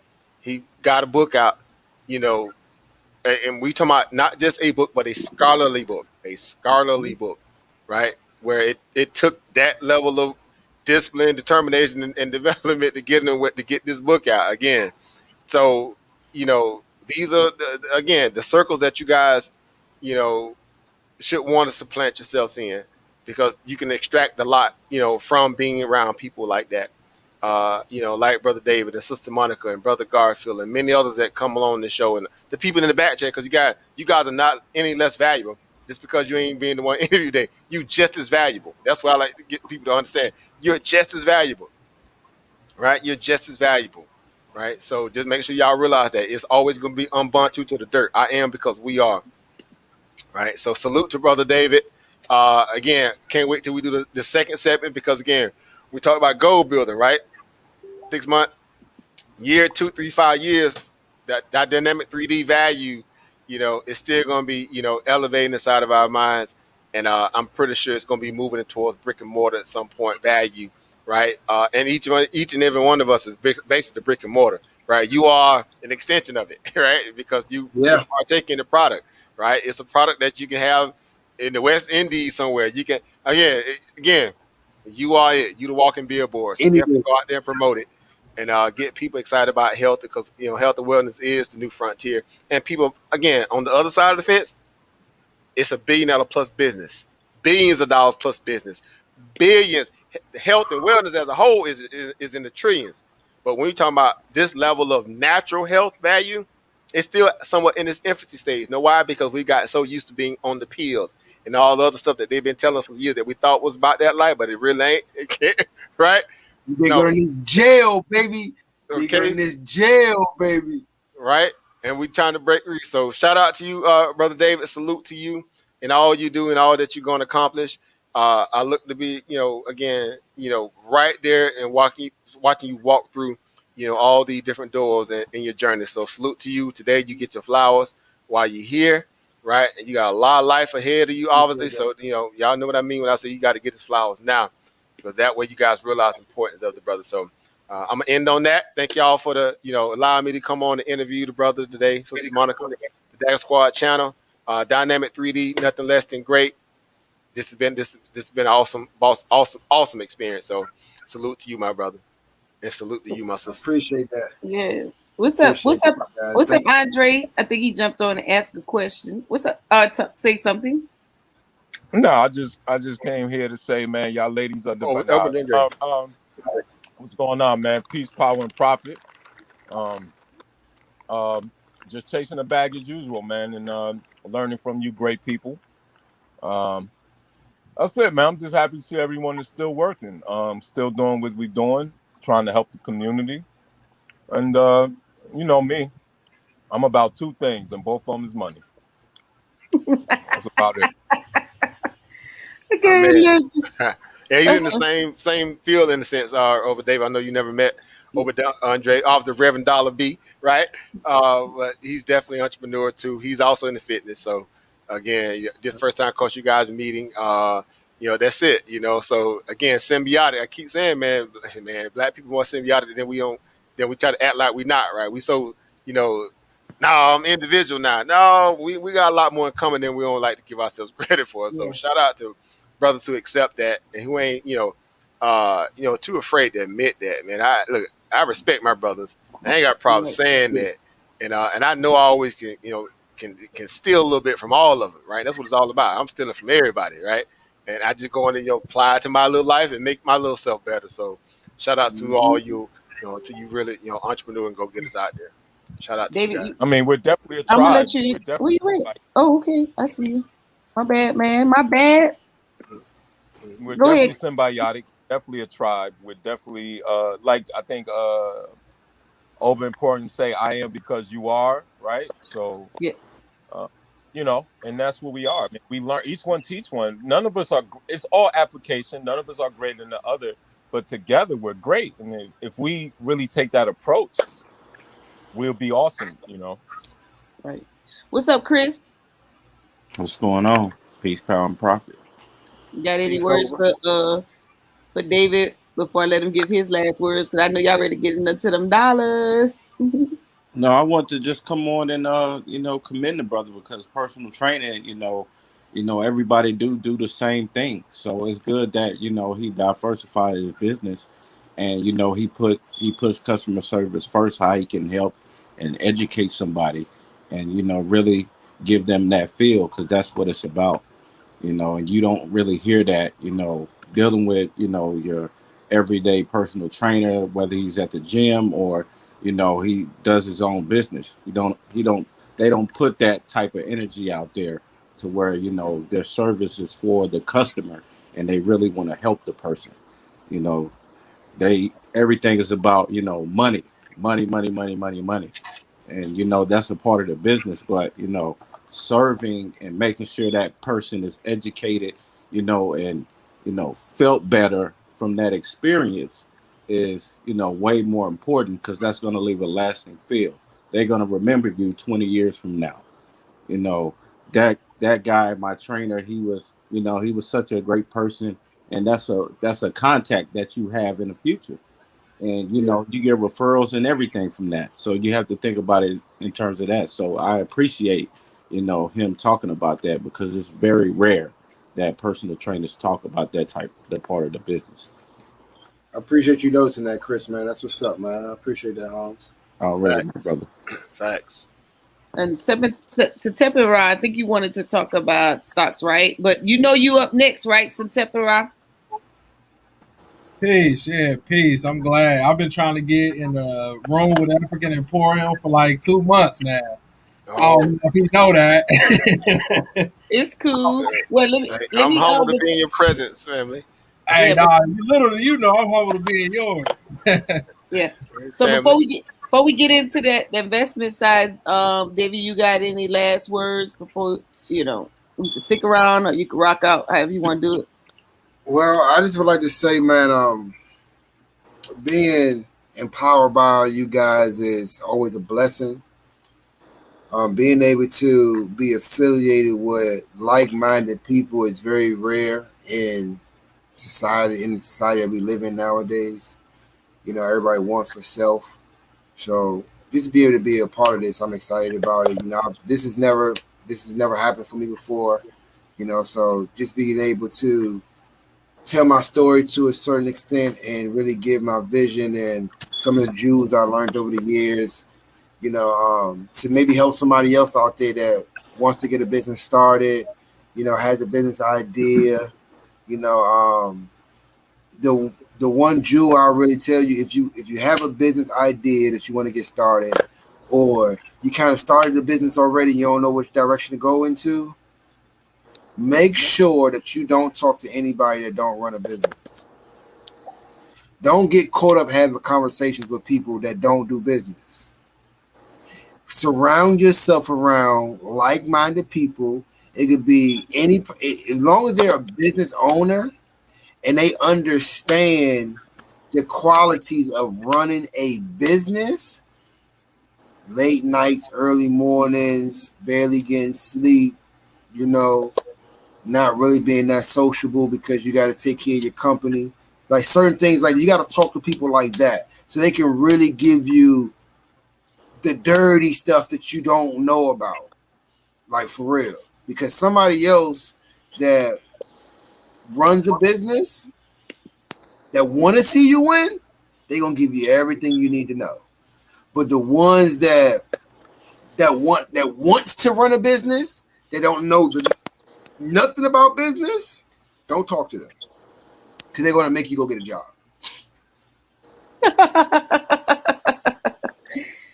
Yes. They're going to make you go get a job. Mic drop. Boop. Make you go get a job. And after you go get a job, they're going to tell you about how much you need to stay at your job so y'all can go do this, that, and the third. And they're going to talk about how much time you got now. It was so cool that you got time now, because at first you couldn't even go to happy hour with me because this, that, and the third. Nah. Mm-hmm. Misery loves company. They miserable at their job, so now they want you to be miserable as well too. So on that note, look, be nothing less than great. For everybody that's on this platform, I have no idea what your level of greatness is, but grab onto that level of greatness and level up. Because once you become nothing less than great in whatever you already think you're great in, keep being great in that. The level of the next one is coming. It's coming. All you gotta do is step up. That's it. Real live on God. Right. We have another recipient of this title, Brandon. Brandon, you want to give him something on the way before you hit that end button? Honestly, I don't need to give him none because he already got it. You know, he already got the confidence. He already got you. He already got over AE. He got Chris. He got everybody in his corner already. So he don't need he got it. We just need to see him scale up. Hey, B, I got you too, baby. Tell him Got you too, baby. Got you back, baby. Tell him about his product. Since you've been indulged in the soap, I think you've had all three things now. I had the tea tree. You know, I look like the dude off of the Goonies. Talk about, hey, you guys. I look like him for a little bit. And I hit it on me. I was like, yeah. Skin got smooth. Crazy, bro. Blemishes was gone. I was like, yeah, I'm about to hit the club now. See what it do now. He calling me handsome. He calling me handsome. Exactly. No, man. Press, baby. I want you to see. I want you to scale up and scale out, bro. I mean, this is awesome right here, man. You got Monica holding you down in North Carolina. I'm quite sure you got AE in the DC area, even though he's still on the side. So you got a little competition there too, and that's good for business. I love that. We out here. That's the best competition to be into right there. Look, I'll be in competition with you any day, brother. For real, let's run it up. Salute. Yeah, David the type of person you be like, nah, let's put it together. Yo, he made me shift where told me I got to shift where I do my business there with my paparazzi. Nah, we got to run it up together, Mo. We got to be right next to each other. We got to run it up. You better be selling. Y'all better be seeing some live stream with him selling that bling. I'm telling you right now. Hey, look, I'll sling that jewelry like no other, for real. Low key, I ain't even look. I ain't even tell you. I'm gonna leave on this. No, I ain't even tell you. I sold paparazzi back in the day and murdered it. And they wanted me to stay. I said, "Nah, I'm good. I can't keep selling jewelry. I gotta go sell something else." Oh, really? Huh? Killed it. I'm talking about I was in that thing for a month. See, that was a part of our rehash training. I was in that thing for 1 month, ran up for $1,500 and got out of there. You see that? All right. That was part of our rehash training. We used to get that in rehash training. We used to offer little stuff on the back end. It's called a rehash. I know you've been giving it the game. I ain't got to say it. That's part of our rehash. I love you guys, man. Let me get ready for it. I get on the road tomorrow so I can go inspire some people up in Jersey, man. So look, y'all be blessed, man. Safe travels, my family. Safe travels, brother. All right. Awesome. Yeah. Awesome deal. I see y'all running it up in that market though.